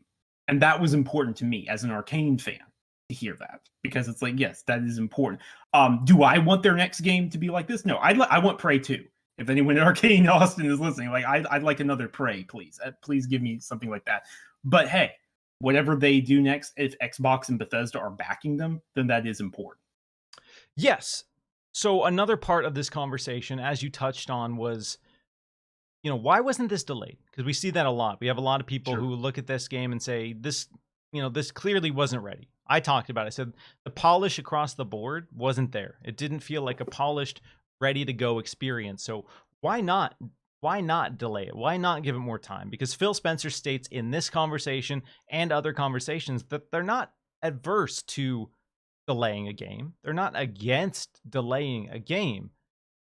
But I believe it was Paris talked about, that balance of shipping versus delaying. When something isn't going to be feature complete or isn't going to launch in the best state, what's that balance? And we don't know what the hard conversations were behind the scenes, but it's safe to say that there were hard conversations behind the scenes that said, hey, this is what the game is going to be. This is what we were able to deliver. We set loftier goals. We had to scale those goals back, and this is what we can actually ship and deliver. And so at a certain point, a game needs to come out. And so Phil Spencer addressed that balance and basically said, when there's bugs, when there's technical problems, we will always delay. That's fine. Again, there are bugs and technical problems with Redfall. And so he did, own up to that and say, oops, sorry, our bad, our bad there. But then talked about that balance of delivering on your internal ambitions. And he states that Arcane didn't meet their internal goals for what Redfall was supposed to be in terms of the experience. And so we did get some context, but I think we have some more questions about that. And I want to ask you, and I want to ask the community is, what do you think the best approach is when we have a Redfall where they're sitting down, they're playing it, it's not delivering on their goals. It's not what the experience was meant to be. It's not what they want the experience to be. And we're going to have to ship it. What do you think the best approach should be there? I've seen people say, well, they should have just canceled this game then if it didn't deliver on that approach. Like, what's your call on that? I'm never going to advocate for that. I think I don't like the idea of just, if they had canceled it, Miles, you and I both know what the headlines would be. Oops, Xbox is at it again, boy. And if it hadn't been, and if it had been canceled before it was revealed, because I've seen people say that as well, cancel it before it's revealed. Like, well, one, there were a lot of people on that team who were very passionate about this game. So that's overreach. That could be mismanagement. And then there'd be headlines about, like, Xbox cancels new vampire shooter from beloved studio. Like, I don't think there is a situation where you win there, Miles. I think the best case scenario is that they should have been involved in the process earlier instead of just leaving Arcane off to themselves and going like, hey, you good? Yeah, we're good. Like, no, like maybe you get in there and check if they're good. Doesn't mean that's not mismanagement. You can give them that creative freedom, and Phil does own up to this in that interview. That's about what I'm about to touch on. But like, you own the coalition. You own the best team with Unreal Engine in the world outside of Epic Games. They are the only ones who can keep like step for step with Epic and what they do. They should have been in there a long time ago. They are now. Phil Spencer says in the interview with the Xcast that once the Coalition and Rare found out about what was going on, they sent some engineers over to try and work with Arcane and get this stuff figured out. That's great. That should have been going on this time last year. Heck, that should have been going on when the game was first revealed back in 2021. You should have had someone from the Coalition or from Rare, or the Advanced Technology Group saying, okay, this is your first game exclusively for these two platforms and Windows PC. What do you need? What can we help you with? Like, what do you understand this? Do you understand that? Ask for help. I think that's what they're going to have to get better at. They need to be better at asking for help. Does that fix everything? No, but the game comes out in a much better state. I absolutely agree. I think this, regardless of what was said in this interview with Phil, this points to the fact that there is a huge disconnect between Xbox and Bethesda. A lot of people, I think, assumed after the acquisition that they were more intertwined. We had the Xbox and Bethesda game showcase. They were messaging the fact that Bethesda games were now first-party Xbox games. And like we talked about, this was the first AAA $70 Xbox game and Bethesda game. And to learn that we didn't have people like the Coalition or the Advanced Technology Group coming in earlier on to ensure that this was ready to rock and roll, that's disappointing. That is really disappointing, and that's got to be frustrating. I don't know what the reality is behind the scenes in terms of communication. Maybe, I won't even say maybe, it's clear that they didn't know the state of the game in terms of the reality, in terms of the problems that this team were facing. Maybe that team didn't do a good enough job communicating. Maybe that team wasn't used to having a Microsoft, the big technical resources of Microsoft. They're used to the Bethesda. They're used to how Bethesda operates. They're used to figuring problems out on their own, and they're used to just like buckling down and doing it. And maybe they tried. I guarantee they tried their damnedest. Oh yeah, sure. Those are hardworking people who have made some of my favorite games of all time. Like, I know they put their effort into this, but also I've seen a lot of people saying this had to be a publisher decision. This had to be a publisher decision. Y'all, we have evidence. Respawn did not want to delay Jedi Survivor anymore. Like, that had Vince Zampella, head of Respawn and the Battlefield franchise, has openly said in an interview that EA asked, hey, Respawn, do you want another delay? We'll give you another delay if you want. Respawn said, no, we can fix the issues by then. The 6 weeks is all we need. I love the game, but clearly they couldn't. Clearly they bit off more than they could chew. it is not impossible for a creative, incredibly talented, world top tier talent team to bite off more than they can chew. And that's, again, this was their first open world game, a looter shooter, a big experience that's demanding, takes a lot. There's a lot of components to it. And clearly they had problems delivering on their vision. So Phil Spencer, like you said, owns up and says we should have been involved earlier. And I 100% agree. I think when we look at Xbox, when we look at comments where Phil says, we're going to reevaluate the process. What I want to see from Xbox is I want to see a developer empowerment team that goes early, mid development, and they go from team to team and they check on the state of the game. They have the hard conversations. They have the real conversations early on and say, what are you looking to do with this? What is your goal for delivering? How do you want the player to feel? What do you want the gameplay loop to be? Can you do this? What is the timeline? And most importantly, what do you need? Phil Spencer in this interview tells you not to give Microsoft any slack, and you should demand a lot of Microsoft because of the resources they have. And that's where I'm at. I absolutely agree with that mentality. Microsoft has more resources than most people can ever fathom.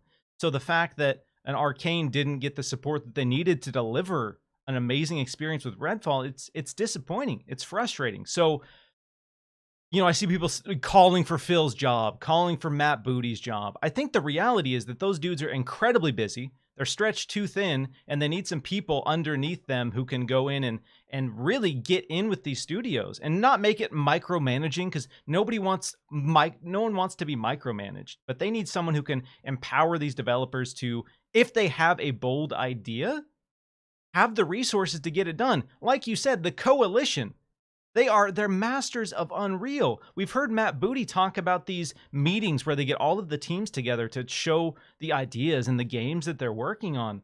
I want to see more of that. And I want to see somebody who look at an early build of Redfall and say, hey, that's neat, but I learned this when I was working with Unreal, and you could implement that. And here's how it could benefit your game.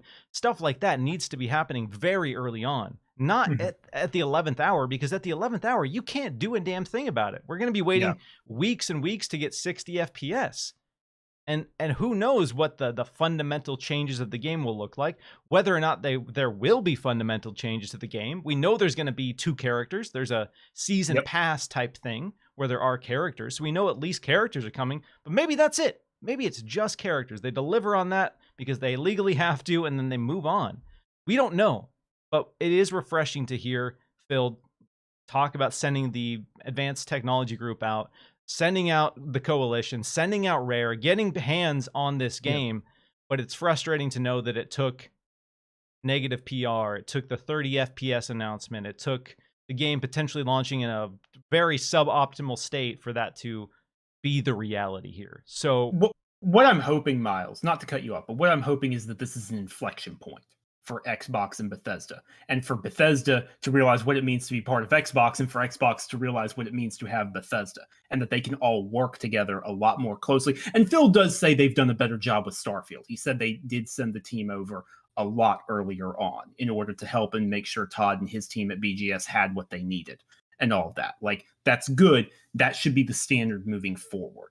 You all got to work together here. You're all one big team now. One team, one dream, Sam. I see Spider-Man 356 in the chat say, why didn't they ask for help earlier? Like I touched on that. Maybe they didn't. Maybe they weren't communicating the problems that they're having. And like I said, maybe that comes down to the fact that they weren't used to being under Microsoft, because as Harvey Smith said in a recent interview, it was changed with a capital C in terms of the culture, and that changes a lot. And we know Microsoft has been preoccupied, let's be quite frank, with the Activision Blizzard deal. All of the executive leadership, that's been their focus. I'm sorry, and that's the hard reality, is that's been consuming time and energy and resources. So, maybe, like I said, maybe Arcane was just trying to get it done, and they weren't used to having the option to have the Coalition come out, because that wasn't the case with Bethesda.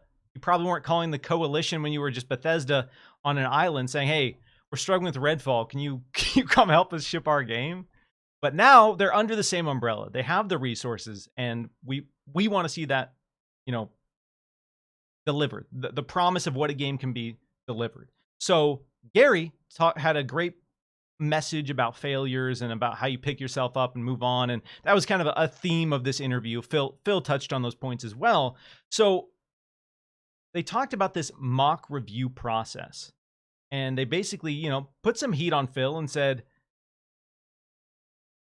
where were you expecting this game to be? Because I think that's my biggest piece of criticism regarding Redfall is I look at the game and I say, how did people not know where this was going to land? It wasn't like, oh, this game just isn't for some people. This game universally had some fundamental problems. So how did you know, or how did you feel about the game pre-launch? And so they pushed on that, and Phil talked about the mock review process and said that Redfall ended up double digits lower than they were expecting, but that still suggests that they were expecting this game to be in the low 70s, high 60s in this case. So again, still not a glowing seal of approval. But then Phil also said that they will remain committed to the game and even compared it to success stories like Sea of Thieves, which is bold because Sea of Thieves right now is one of Xbox's crowning achievements in terms of the redemption arc, in terms of player growth, in terms of player retention, in terms of what that experience is.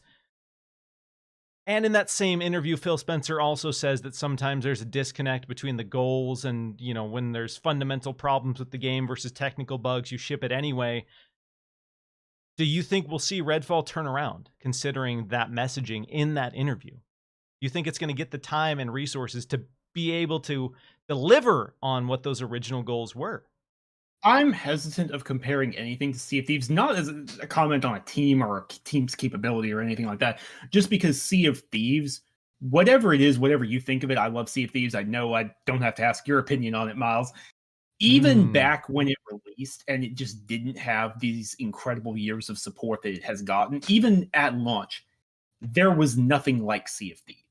Yep. There was absolutely nothing like it. It was a unique game, and even people who didn't care for it. Well, Sea of Thieves did not get great reviews. What, mid 60s, high 60s, I think. 69, baby. Yeah, somewhere in there. So it wasn't incredible. But even the negative reviews did point out, hey, this is a bare bones skeleton, but it is a very cool skeleton. And if they do add stuff to this, that's not likely. It'll be incredible. They did add things to it, and well, I mean, just what a success story. My God, what a success story. I can't make the call whether that's the case for Redfall or not. I just can't. I don't think it's fair to say it will definitively happen or it will not. What I know is they need to do a good job supporting it. Obviously, the team, be aware of the bugs. They need to fix the bugs. The 2 characters are being sold. They will deliver the 2 characters. They'll deliver the 60 FPS patch.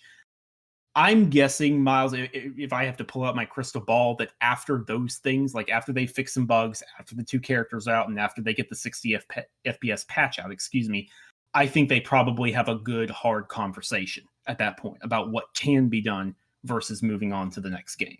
I think that's a fair way to look at it. I think the comparison to Sea of Thieves is a tough one because, like you said, Sea of Thieves was content light at launch, but the core loop was there. The core reason that people love and play Sea of Thieves, that was tight as hell. That game was polished as hell. And even though after a certain point people ran out of things to do, the core experience of Sea of Thieves was immaculate. I've talked about Sea of Thieves ad nauseum. To compare the Sea of Thieves core loop to the Arcane core loop is not very fair. It's not very fair. And I agree with you. I think they're going to deliver on the 60 FPS mode. They're going to deliver on those characters. But if they are going to eventually get the game to the vision that they originally had, that comes back to the original conversation. Then why didn't you delay it? If you're going to, a year from now, this game is going to have the comeback, it's going to have the glow up, and it's going to be what it was supposed to be, then why didn't you delay it? So that's why I think he had to be very careful with how he messaged it, because they can't overpromise that. There's no promise that the core gameplay loop is going to change in the way that people want it to, but maybe they are able to get some of those other teams involved and deliver some features or some mechanics that in the short term renew some more faith in what the game can be. And I think if we can get there, if the characters come out and they reinvigorate the player base, if there's some cool new content that reinvigorates the player base, I think maybe then we can have, like you said, those longer conversations about what the tale of this game can be. Because we expect a lot of looter shooters in this day and age to have that tale, to have that ongoing content. But based on how this game launched and how it's received, it's a big question mark. It's a really big question mark. And I think, even Phil was very careful with what he promised there, because he only promised that 60 FPS mode. And so I think the IP is great in terms of its potential. I think in theory, this idea of battling it out against vampires on a Midnight Mass Stephen King inspired island is incredible. I think the lore of having a pharmaceutical company trying to make a life-saving serum by literally siphoning the blood out of people to make them last longer is a great narrative device for a story in the horror setting. There's a lot that I think has potential, and I don't know, based on what we've heard, that this game will have that Sea of Thieves redemption arc. But I would love for a year or two from now for Redfall to still be going and be able to pull in an audience. But that is a question mark, Sam. I got to give a quick shout out to everyone rocking with us. We got 182 beautiful people here, gorgeous people hanging out in the chat, watching the show. If you're digging it, hit that like button, share it out. If you're listening to the audio version, if you want to do me a huge solid, leave a review, help feed that algorithm. We got some channel members in there that have that, you see that amazing burger badge? Delish. If you want to become a channel member, get some perks, hit that join button for more deets there. Let's talk about the Xbox Games Showcase, Sam. It's been a week. There's a lot to cover. We have a lot to dive into on the show. So as part of this week, we had Redfall on Tuesday, and then Wednesday morning, bright and early, Xbox is like, yo, Xbox Games Showcase. Here's the time. We had the date previously. Yeah, we know that the Xbox Games Showcase and the Starfield Direct are on June 11th, but we got some time. So we got some specific times for when it starts. So 10 a.m. Pacific time on June 11th is when the Xbox Game Showcase starts. And immediately after the Xbox Game Showcase is the Starfield Direct. And then a few days later, we will have the follow-up conference. Blanking on the name. Do you remember what they call that? Extended. The Xbox Game Showcase Extended. Yes. Where they have interviews. Like last year, they interviewed Josh Sawyer on Pentiment and the developers of at Oxide Games, who are working on that strategy game, Aura, History Untold. That was the one. And then they had them talking about Grounded, Obsidian again. So presumably something similar to that. Yes, exactly. So the extended game showcase. So again, there's going to be a lot of talking about video games and a lot of showing of video games. They were very specific in their messaging via this blog post of what players can expect, what they should look forward to. And given the fact that people were disappointed or even frustrated or even straight up livid about the 12-month idea and its failure of execution in a lot of ways. This was another thing that Phil touched on in that interview with Xcast, is the fact that, we did not deliver on that 12-month promise. So there's a lot of expectations. Given the fact that Redfall didn't launch very spectacularly, given the fact that 2022 was light, people are going into the showcase with a lot of expectations, and that's putting a lot of pressure on Xbox to really, really deliver. So, according to the official blog post, here is what players should expect. Join us for some new surprises and first looks from our incredibly talented internal studios and our many creative partners around the world. This is the day gamers have been waiting for to see what is coming to Xbox, PC, and Game Pass. Starfield Direct will invite you inside Bethesda Game Studios to learn much, much more about Starfield, with tons of new gameplay, developer interviews, and behind-the-scenes insider information. Like last year, we'll also have our follow-up stream, Xbox Game Showcase Extended, airing June 13th at 10 a.m. Pacific, with in-depth interviews focused on the news from our Xbox Game Showcase, as well as game updates from our partners. Sam, we've talked about setting expectations. I've talked previously about how Xbox has been notorious for over-promising and under-delivering. Again, I don't think that's not unfair to say. That's the reality of their messaging. Phil Spencer alluded to that fact in the Xcast interview as well. There is one particular line that sets some expectations, and a lot of people have been pointing to, and I want to get your read on it. And that particular line is, this is the day gamers have been waiting for to see what is coming to Xbox, PC, and Game Pass. What message does that convey to you and fans around the world? I got to be completely honest. I'm confused how I just read it as, yeah, this is the day that this is our showcase. I didn't really think that much of it. I got to be real with you, Miles. I just thought, whoa, you didn't dive down the conspiracy rabbit holes? No, I really didn't. I really, didn't. Get creative with it, all right? That means Fable, State of Decay 3, Banjo, the Super Smash Bros. Xbox clone, Killer Instinct. They're all there. But well, so let's talk about what is there then, Miles, because there was another interesting part of, Phil Spencer's interview with the Xcast, where, Paris Lilly was just rattling off this long list of games.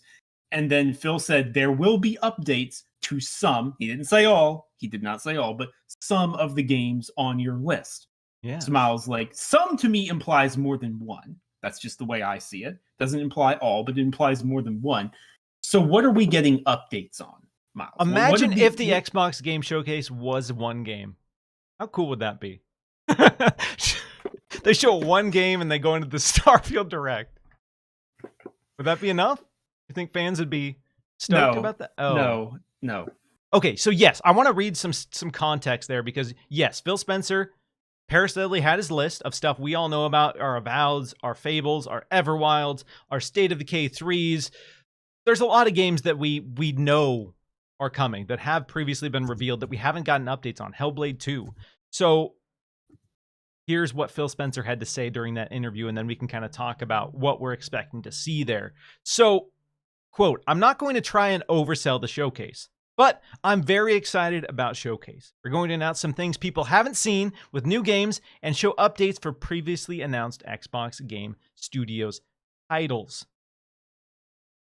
So, Sam, let's talk about the games that everyone wants to see first. The games that people, every single showcase, speculate. Fable, Perfect Dark. Do you think we see Fable or Perfect Dark at this show? Miles, I think we see one of them. You think it's Fable? You think it's finally Fable? I actually think it's the opposite. I think it's Perfect Dark. I could see either. I could see either. I agree. I like Phil said, he was very careful. We're not going to see updates to all of them. No. But considering it's been the longest since we've heard about Fable, I think there's a possibility that we'll see some sort of update for Fable. Whether that's a full gameplay deep dive or some new trailer letting people know what to expect from the world. I think it's been long enough that a lot of players want to see something from Fable, even if it isn't necessarily the big gameplay deep dive, because we don't know what the reality of that timeline is still. There's mixed information on LinkedIn. Somebody pointed to somebody working on Fable that talked about Fable being in a flighting phase so that people are theoretically playing Fable. I don't know that that's the reality. I don't have any sort of information there. But if there is something that they can show from that game, that would be a huge win for Xbox fans, the Xbox platform, because I think for a lot of players, that's the one. That's the really big one that's a question mark. We've gotten updates for Fable, or for Hellblade 2, and Phil Spencer kind of alluded to the fact that that's coming in the next few quarters. Actually, he didn't even allude. He said it's coming in the next few quarters because he listed it with Starfield, with Forza Motorsport, and then Hellblade 2 was in the list of. They were having a broad conversation about delivering one game per quarter, and he said that I think we're finally there. I think we can finally do it. I see the timeline. It looks good. We have Starfield, we have Forza Motorsport, we have Hellblade 2. There's a playable build for Avowed. So he is messaging this idea that coming in the next few quarters, we will have Hellblade 2 and Avowed. So do you think we finally see the big gameplay showcase for Avowed at the Xbox Game Showcase?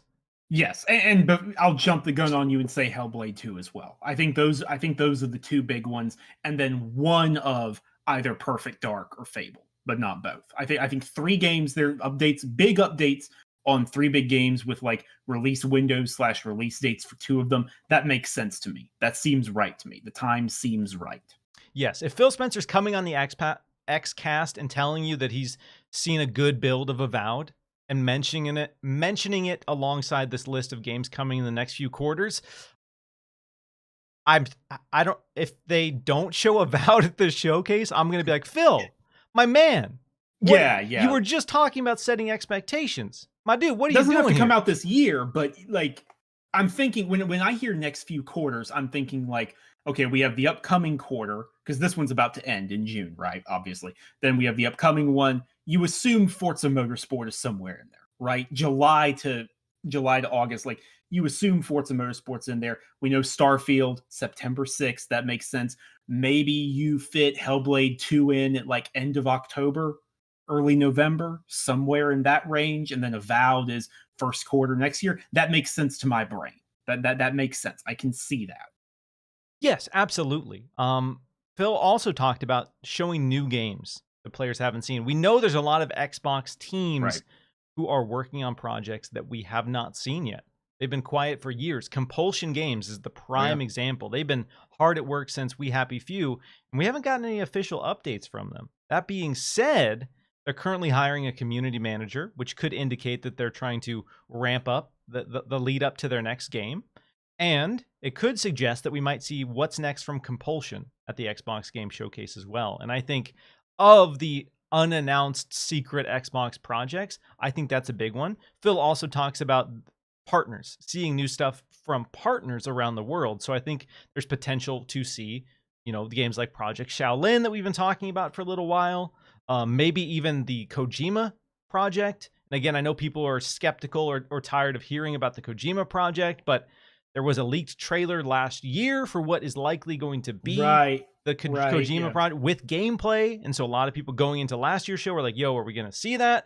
So I feel like with the fact that they had Kojima come out on stage last year and say, hey, we're working together, I feel like they are primed to have that big gameplay reveal moment. And I know he's knee deep in Death Stranding 2 right now. Sure. But you presume that's going to come out first. I would assume, but who knows? Exactly. But they've been ramping up hiring. They have multiple teams, so it's not impossible for both of those games to be in active development in tandem. So there's a lot of potential for what this show could be. Again, this is a tired conversation, and it's a question we see hyperbolically addressed every single year with Xbox, but how important is this show for Xbox, given the state of ABK, given the state of Redfall, given the question marks of their future of games? Like, what does Xbox need to do, and how important is this show for them to do it? I mean, it's important. I think it's very important to get right. It's very important, but also last year's show was important, and the one before that was important. I don't place undue weight, if that makes any sense, but it is absolutely very important. It's very important to me what the Starfield Direct component is, I think, to me, a very large portion of this. Like, it is absolutely important that this game launch incredibly well. It's absolutely important that this game launch, I'm not going to say incredibly polished, because a little bit of Bethesda jank and a little bit of Bethesda bugs are part of the charm. I want that. I want to hit someone in the face with a space wrench and just watch him fly off into orbit. Like, I want that experience. Yeah, that's part of the But it needs magic. to be the most polished Bethesda Game Studios title, like at launch. Like, it needs to be up and above, a cut above what Fallout 4 and Skyrim were in terms of polish. It needs to be well supported. So, like, to me, that's the most important component of this, actually, is the Starfield Direct. People want a near-term win, as Phil talked about in this Xcast interview. And again, it really shows how in tune Phil is and the Xbox team is with feedback from the community. Is that they listen, they engage, and they understand where people are at. And so Phil said numerous times in this interview, basically, I know you're tired of hearing promises about the future. Like, I know you're tired of waiting. And I think that's where a lot of people are. And so it's important for him to address that, because that is the reality. Xbox fans and people who are skeptical of Xbox want a near-term win. They want a near-term must-play game, and Starfield right now is poised to be that. Starfield, for all intents and purposes, needs to be that. But that's the truth. If Starfield isn't, like you said, at least the most polished Bethesda game at launch, then people are going to say, yo, Xbox, what does you being involved with Bethesda mean? What does that mean for these games? Right. If it doesn't mean they're going to be better, because people can look at Redfall and say, you didn't make that better. Like, you did not help. And then there's people saying the exact opposite. People are saying, oh, Microsoft is the reason it's bad, which I don't think that's fair either. because it seems like they were pretty hands-off with their approach in this game. Right. But that's going to be the messaging that gets built up. And whether it's true or not, it doesn't matter. It's on Xbox to own up and correct that. And so Starfield is going to be a big testament. It's going to be really interesting to see whether or not that is 60 FPS. Snowbike Mike asked Phil, hey, are we going to know definitively in June whether or not Starfield is 60 FPS on console? He didn't tell us there, but he just said, yes, you'll at least know. So we'll at least know. And that's going to be a big question because some people are going to be very upset if it isn't 60. But at least they're going to make sure to message that. I'm kind of on the fence. I don't know where it's going to land. I think it could realistically be 30. But maybe with them bringing in the advanced technology group early on, bringing in other teams early on, they want to make sure that they can hit that. Maybe when they showed gameplay last year, that was their moment where like, yo, everyone who can be here, get over here. We need to figure out how to get this to 60. And maybe even just honestly, Miles, with Bethesda, I'll accept an unlocked frame rate mode. It doesn't. Yeah, that's where I'm at. I'm going on record right now. Like, and look, I don't want to get bogged down in this too much. I think if messaged properly and the emphasis they place on physics and the emphasis on the game size, Starfield being 30 is a very different conversation than Redfall being 30. I don't think those are applicable. I don't think those are the exact same thing. But my hope is just give us the option to unlock it for future proofing. Yeah. Give me that and I'll be cool as a cucumber. Exactly. So if we can rock a cool 45 FPS, that's right. I'll take exactly. it. I'll definitely take it. Okay. 51 when you're looking up at the sky and nothing's going on. Yeah. If you look straight down on the ground, locked 60, dude, all day. Just don't look up. Just don't look up, and this game's 60, baby. There we go. So yes, there's gonna be a lot of question marks about Starfield. There's gonna be a lot of question marks about the show. But again, I think the reason a lot of us are here talking about the showcase, talking about the future of Xbox, as much as, Phil has said, like, I know people are tired of talking about the future is exciting. There's a lot of stuff that has been revealed.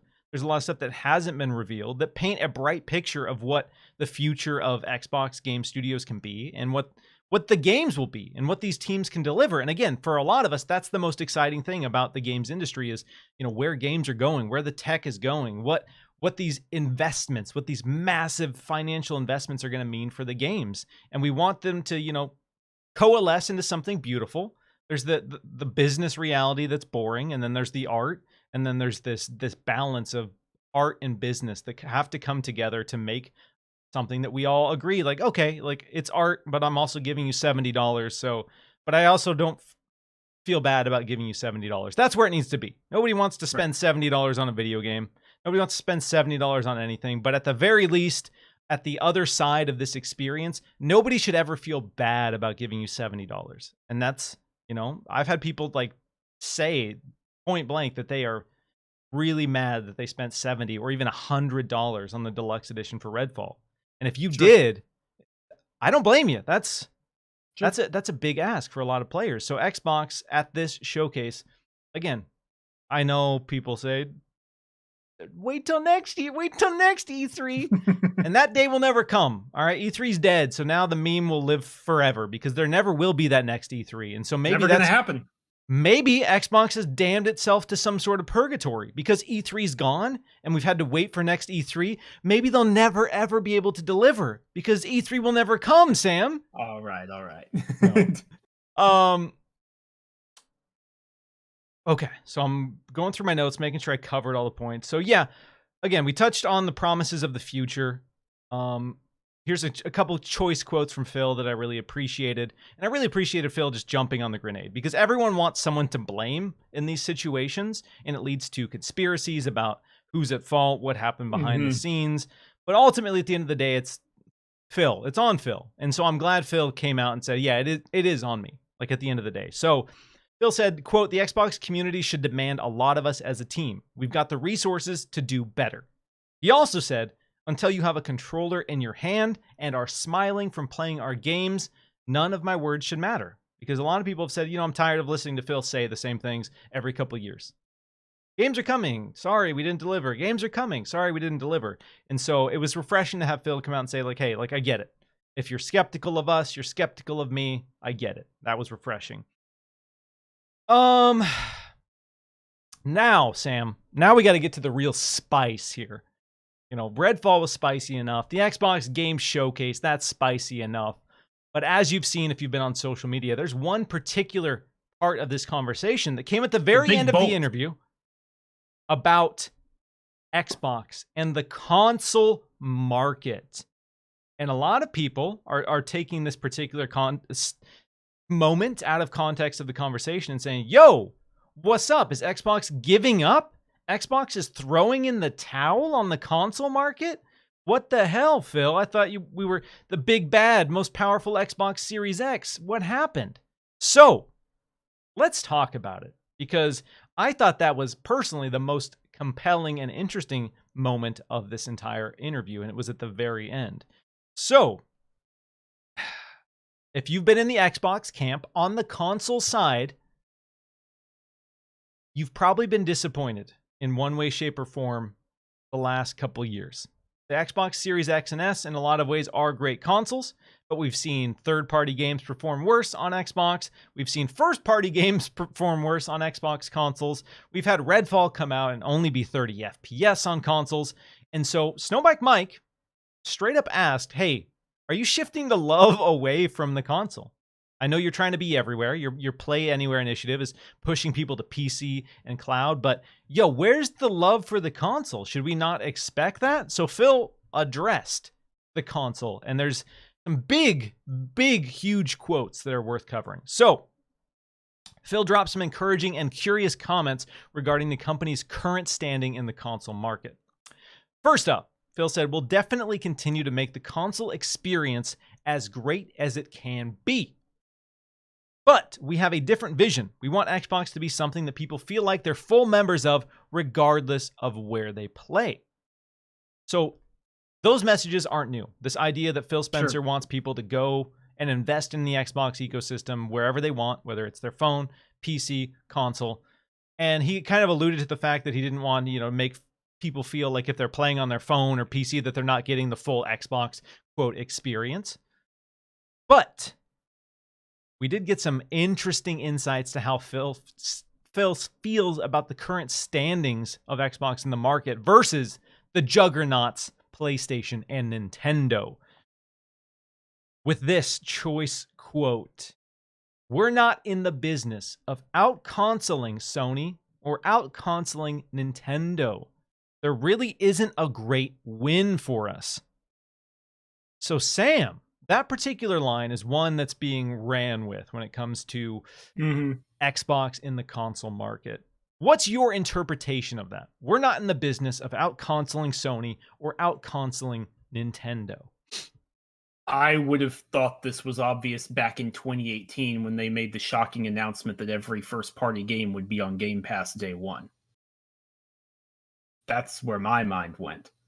When you lose a head-up match, you don't copy your competitor and just think, oh, well, this is how they beat me, so I'm going to do it back and I'm going to win that way. That's never been how the console industry has worked. That's never been how the video game market has worked. You disrupt things. You're a disruptor. I don't mean that in a tech bro Silicon Valley. Let me buy Twitter on a whim because I'm the ultimate divorced man. Nothing like that. I mean it in you have to think outside the box. You have to come at a different angle. When PlayStation stumbled with the PS3 riding high up, the PS2 was mighty. All those consoles sold millions upon millions, and the PS3 just came out and face planted it from overconfidence. They didn't win by completely copying. They had to innovate. PlayStation Plus giving monthly free games, that was innovation. The PS3, I've long argued, is that's where you actually see Sony's first party become defined. They had first party games before that. That's not what I'm saying. Ben, with Siphon Filter, Japan Studio, with myriad different titles. Twisted Metal was in there. But the PS3 is where you see Naughty Dog go, okay, we're going to shine. That's where you see Insomniac. Well, they weren't first. You know what I mean. You had Insomniac and Guerrilla Games, really coming to the fore and inventing new games. And some of them worked and some of them didn't. But that's the crucible in which they were forged. And they refined it, brought it to the PS4, and it worked well. Microsoft disrupted the game with the 360 how they planned for online. And they built the 360 to be incredibly forward thinking. if you played PS3 online versus 360 online, you know it's not a comparison. I mean, oh my God, it's not a comparison at all. Just the way, even the way the storefront worked. Come on. Nintendo, when the Wii U, faceplant feels like, that feels nice and cherry-picked and positive. The Wii U bombed. The Wii U was an atrocity that hardcore people I know just did not get one and didn't even know it was a thing. It was a marketing failure beyond belief. They came back with the Nintendo Switch.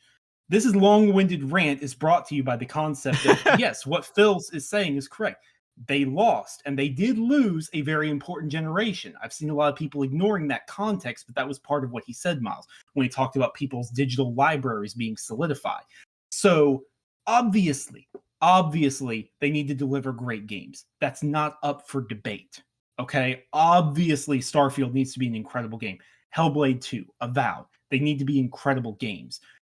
But, and will they sell millions of more consoles when that's the case? Obviously. Obviously, console sales will be boosted by that. But that alone is not going to bring victory.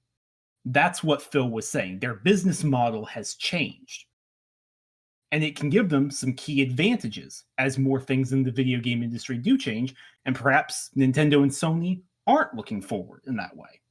That's my read on the situation, Miles. Yeah, despite a lot of the negative PR and optics from people in the core console space and the core gaming space, Phil Spencer brought up the fact that the last quarter was their biggest quarter ever for Xbox, with nothing going on. They had second biggest ever, but yes. Okay, yeah. Sorry, second biggest ever, biggest of the generation. Yeah. So they are doing well from a business standpoint, and like you said, they're not really. Their long-term goal isn't to be the number one Xbox console. I bet their long-term goal is to be the number one Xbox brand in terms of revenue, in terms of money coming in, because that's how they measure their business success. And Phil Spencer is someone who plays video games, understands that you need to deliver great games to get people to spend money. But I think this messaging isn't that they don't care about the console. We're going to talk more about that in a sec. But it's the fact that they realize that the console market is so entrenched. And there was that choice quote where Phil said, we lost the worst generation to lose ever, because with the PlayStation, people started investing in those digital libraries. We all feel it. We all know what that's like to have an investment and to look at the idea of starting over on a new platform. That's a huge financial burden that a lot of people just don't want to deal with. When all of your stuff is there, when your entire... That's why I was excited about the Xbox Series X and S, because all of my Xbox One games, that entire library carried over for me. If you're somebody who had a PS4 and the PS5 says, yeah, we're going to carry over your games, like, okay, cool. That's an easy choice for you. And then they have strong marketing deals with big third-party games, with first-party games that make it a must-play machine.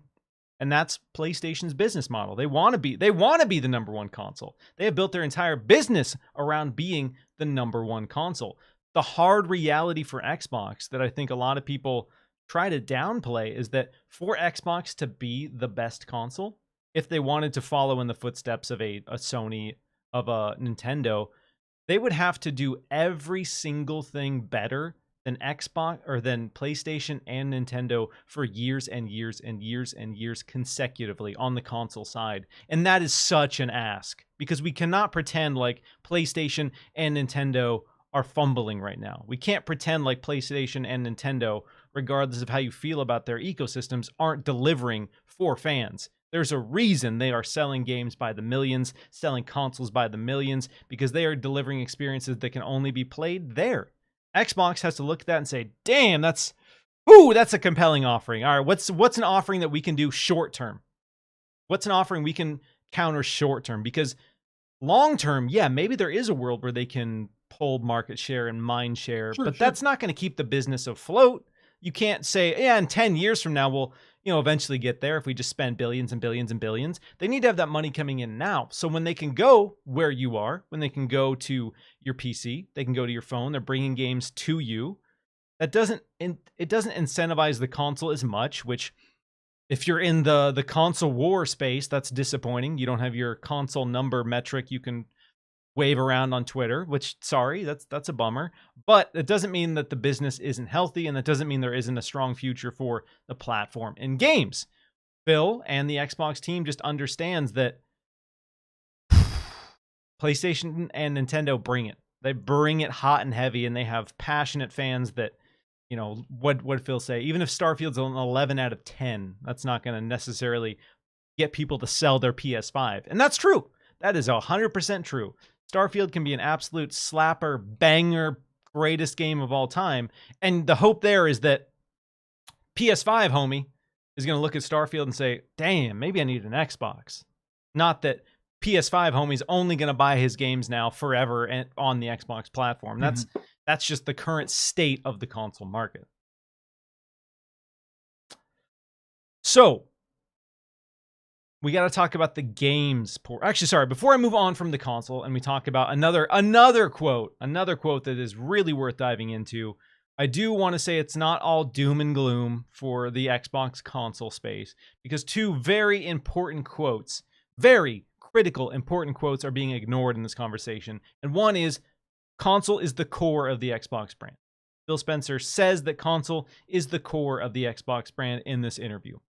He also says that the console customer is the most financially committed customer.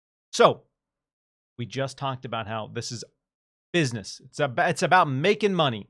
And if your most financially invested customer is on console, you're going to cater to that. You're not going to say, well, we're out of the console market. Sorry. And then you have no financially committed customers, and then it's just on a whim whether or not they buy your games. So Xbox will continue to invest in the console. The console experience will continue to improve, and they're not going to pull out of the console market, which is what I've seen people kind of run with there. Sam. Phil Spencer also said this: if you just build great games, everything would turn around. It's just not true.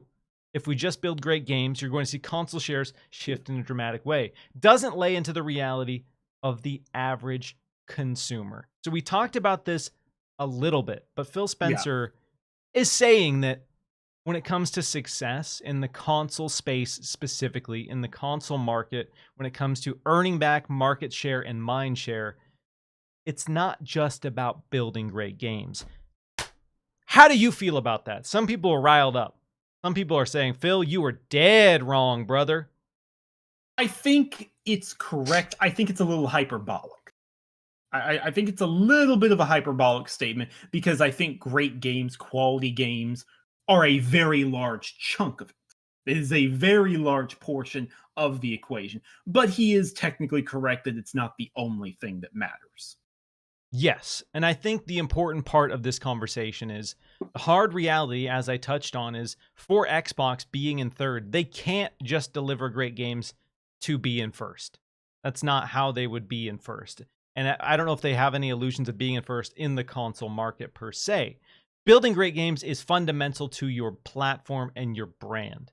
And so Xbox understands that it needs to build great games to get people invested in its ecosystem, regardless of where they are. Getting people to sign up for Game Pass, getting people to pay $70 for a game on Steam, whatever it is, they want to keep you invested in Xbox. They want to grow their monthly active users. They want you to engage with the Xbox ecosystem. That is fundamental, and you cannot do that without games.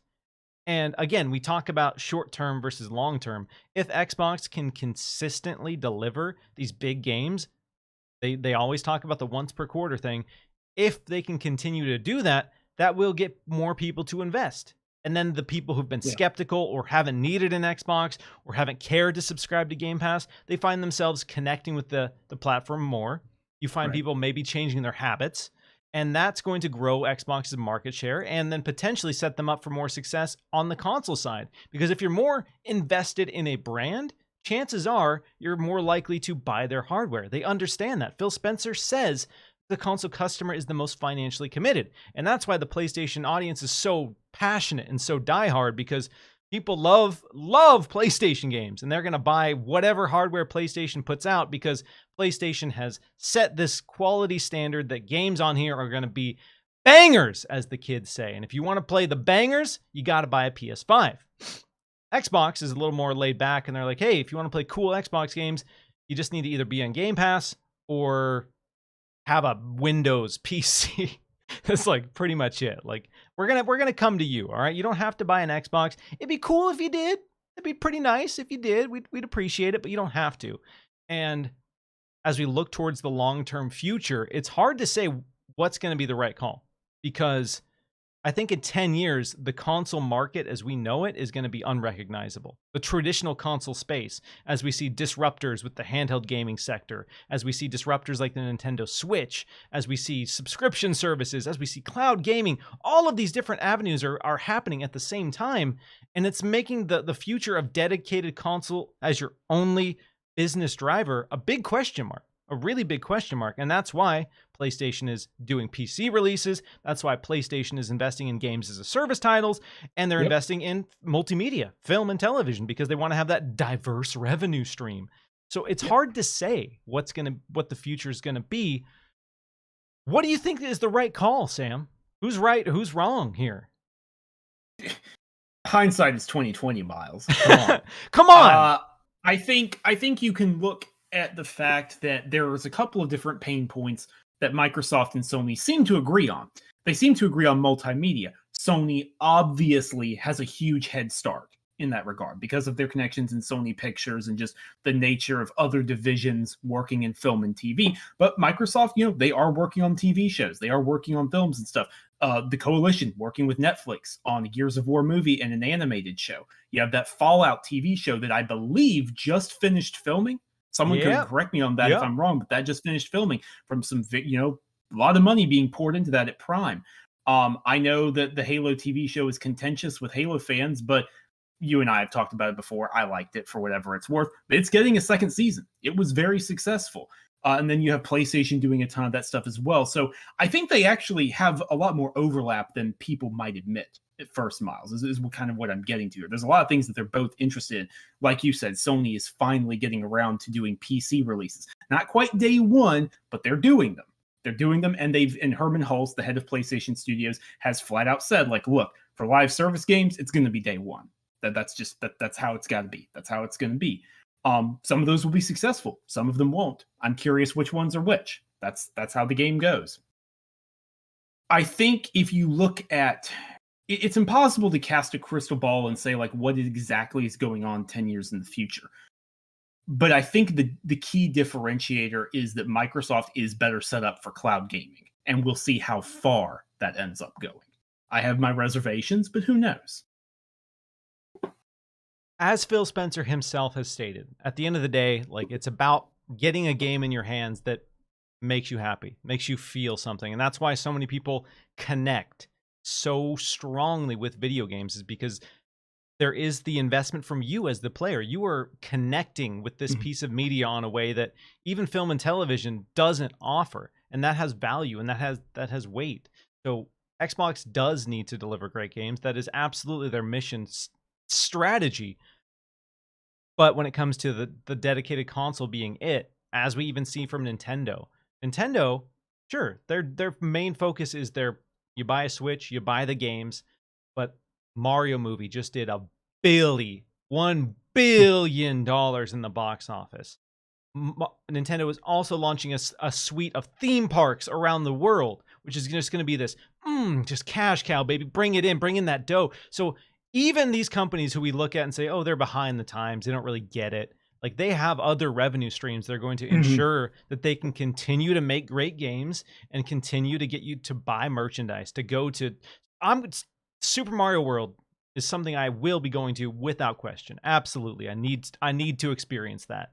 And Illumination is going to be making Nintendo movies until the heat death of the univer's now. After how successful this was. Oh yeah, Nintendo's going to be swimming in that big cinema money. So that's the reality. Is it's hard to say who's right, who's wrong, because everyone has their hands in different pools, and I think it's possible that everyone's really strong. But I think we can all agree that Xbox has not done enough on the games front to sell a wider audience.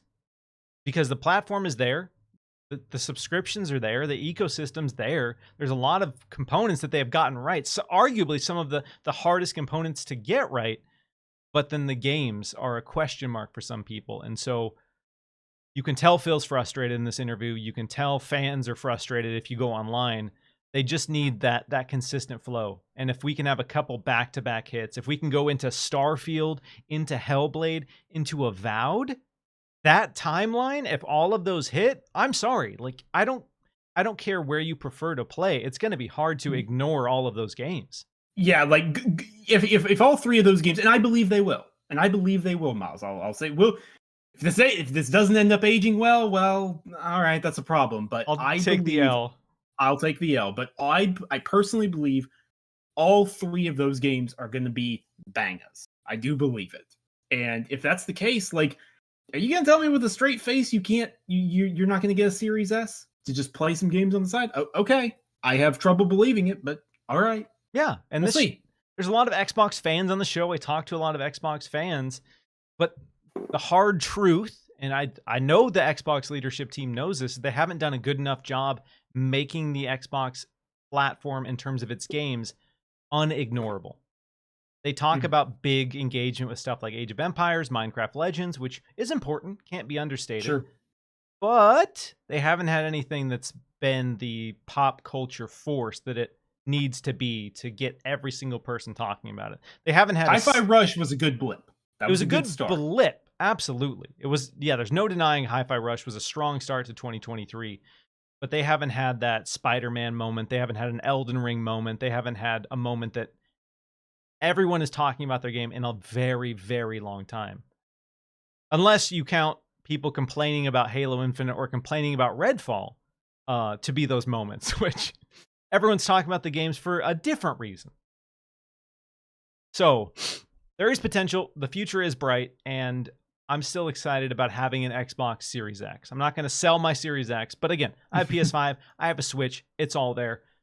Let's get to a community Q&A. I appreciate everyone tuning in, hanging out. If you've been enjoying the show, hit that like button, share it out. If you got a burning question, drop it in the chat now. I'm going to catch up on some super chats from you amazing people who've been showing some love. Yo, Donnie says, my favorite quote was Phil saying he won't dissuade studios from trying games that aren't in their wheelhouse, per se. Delicate balance all around because these attempts can take years of development that may not pay off.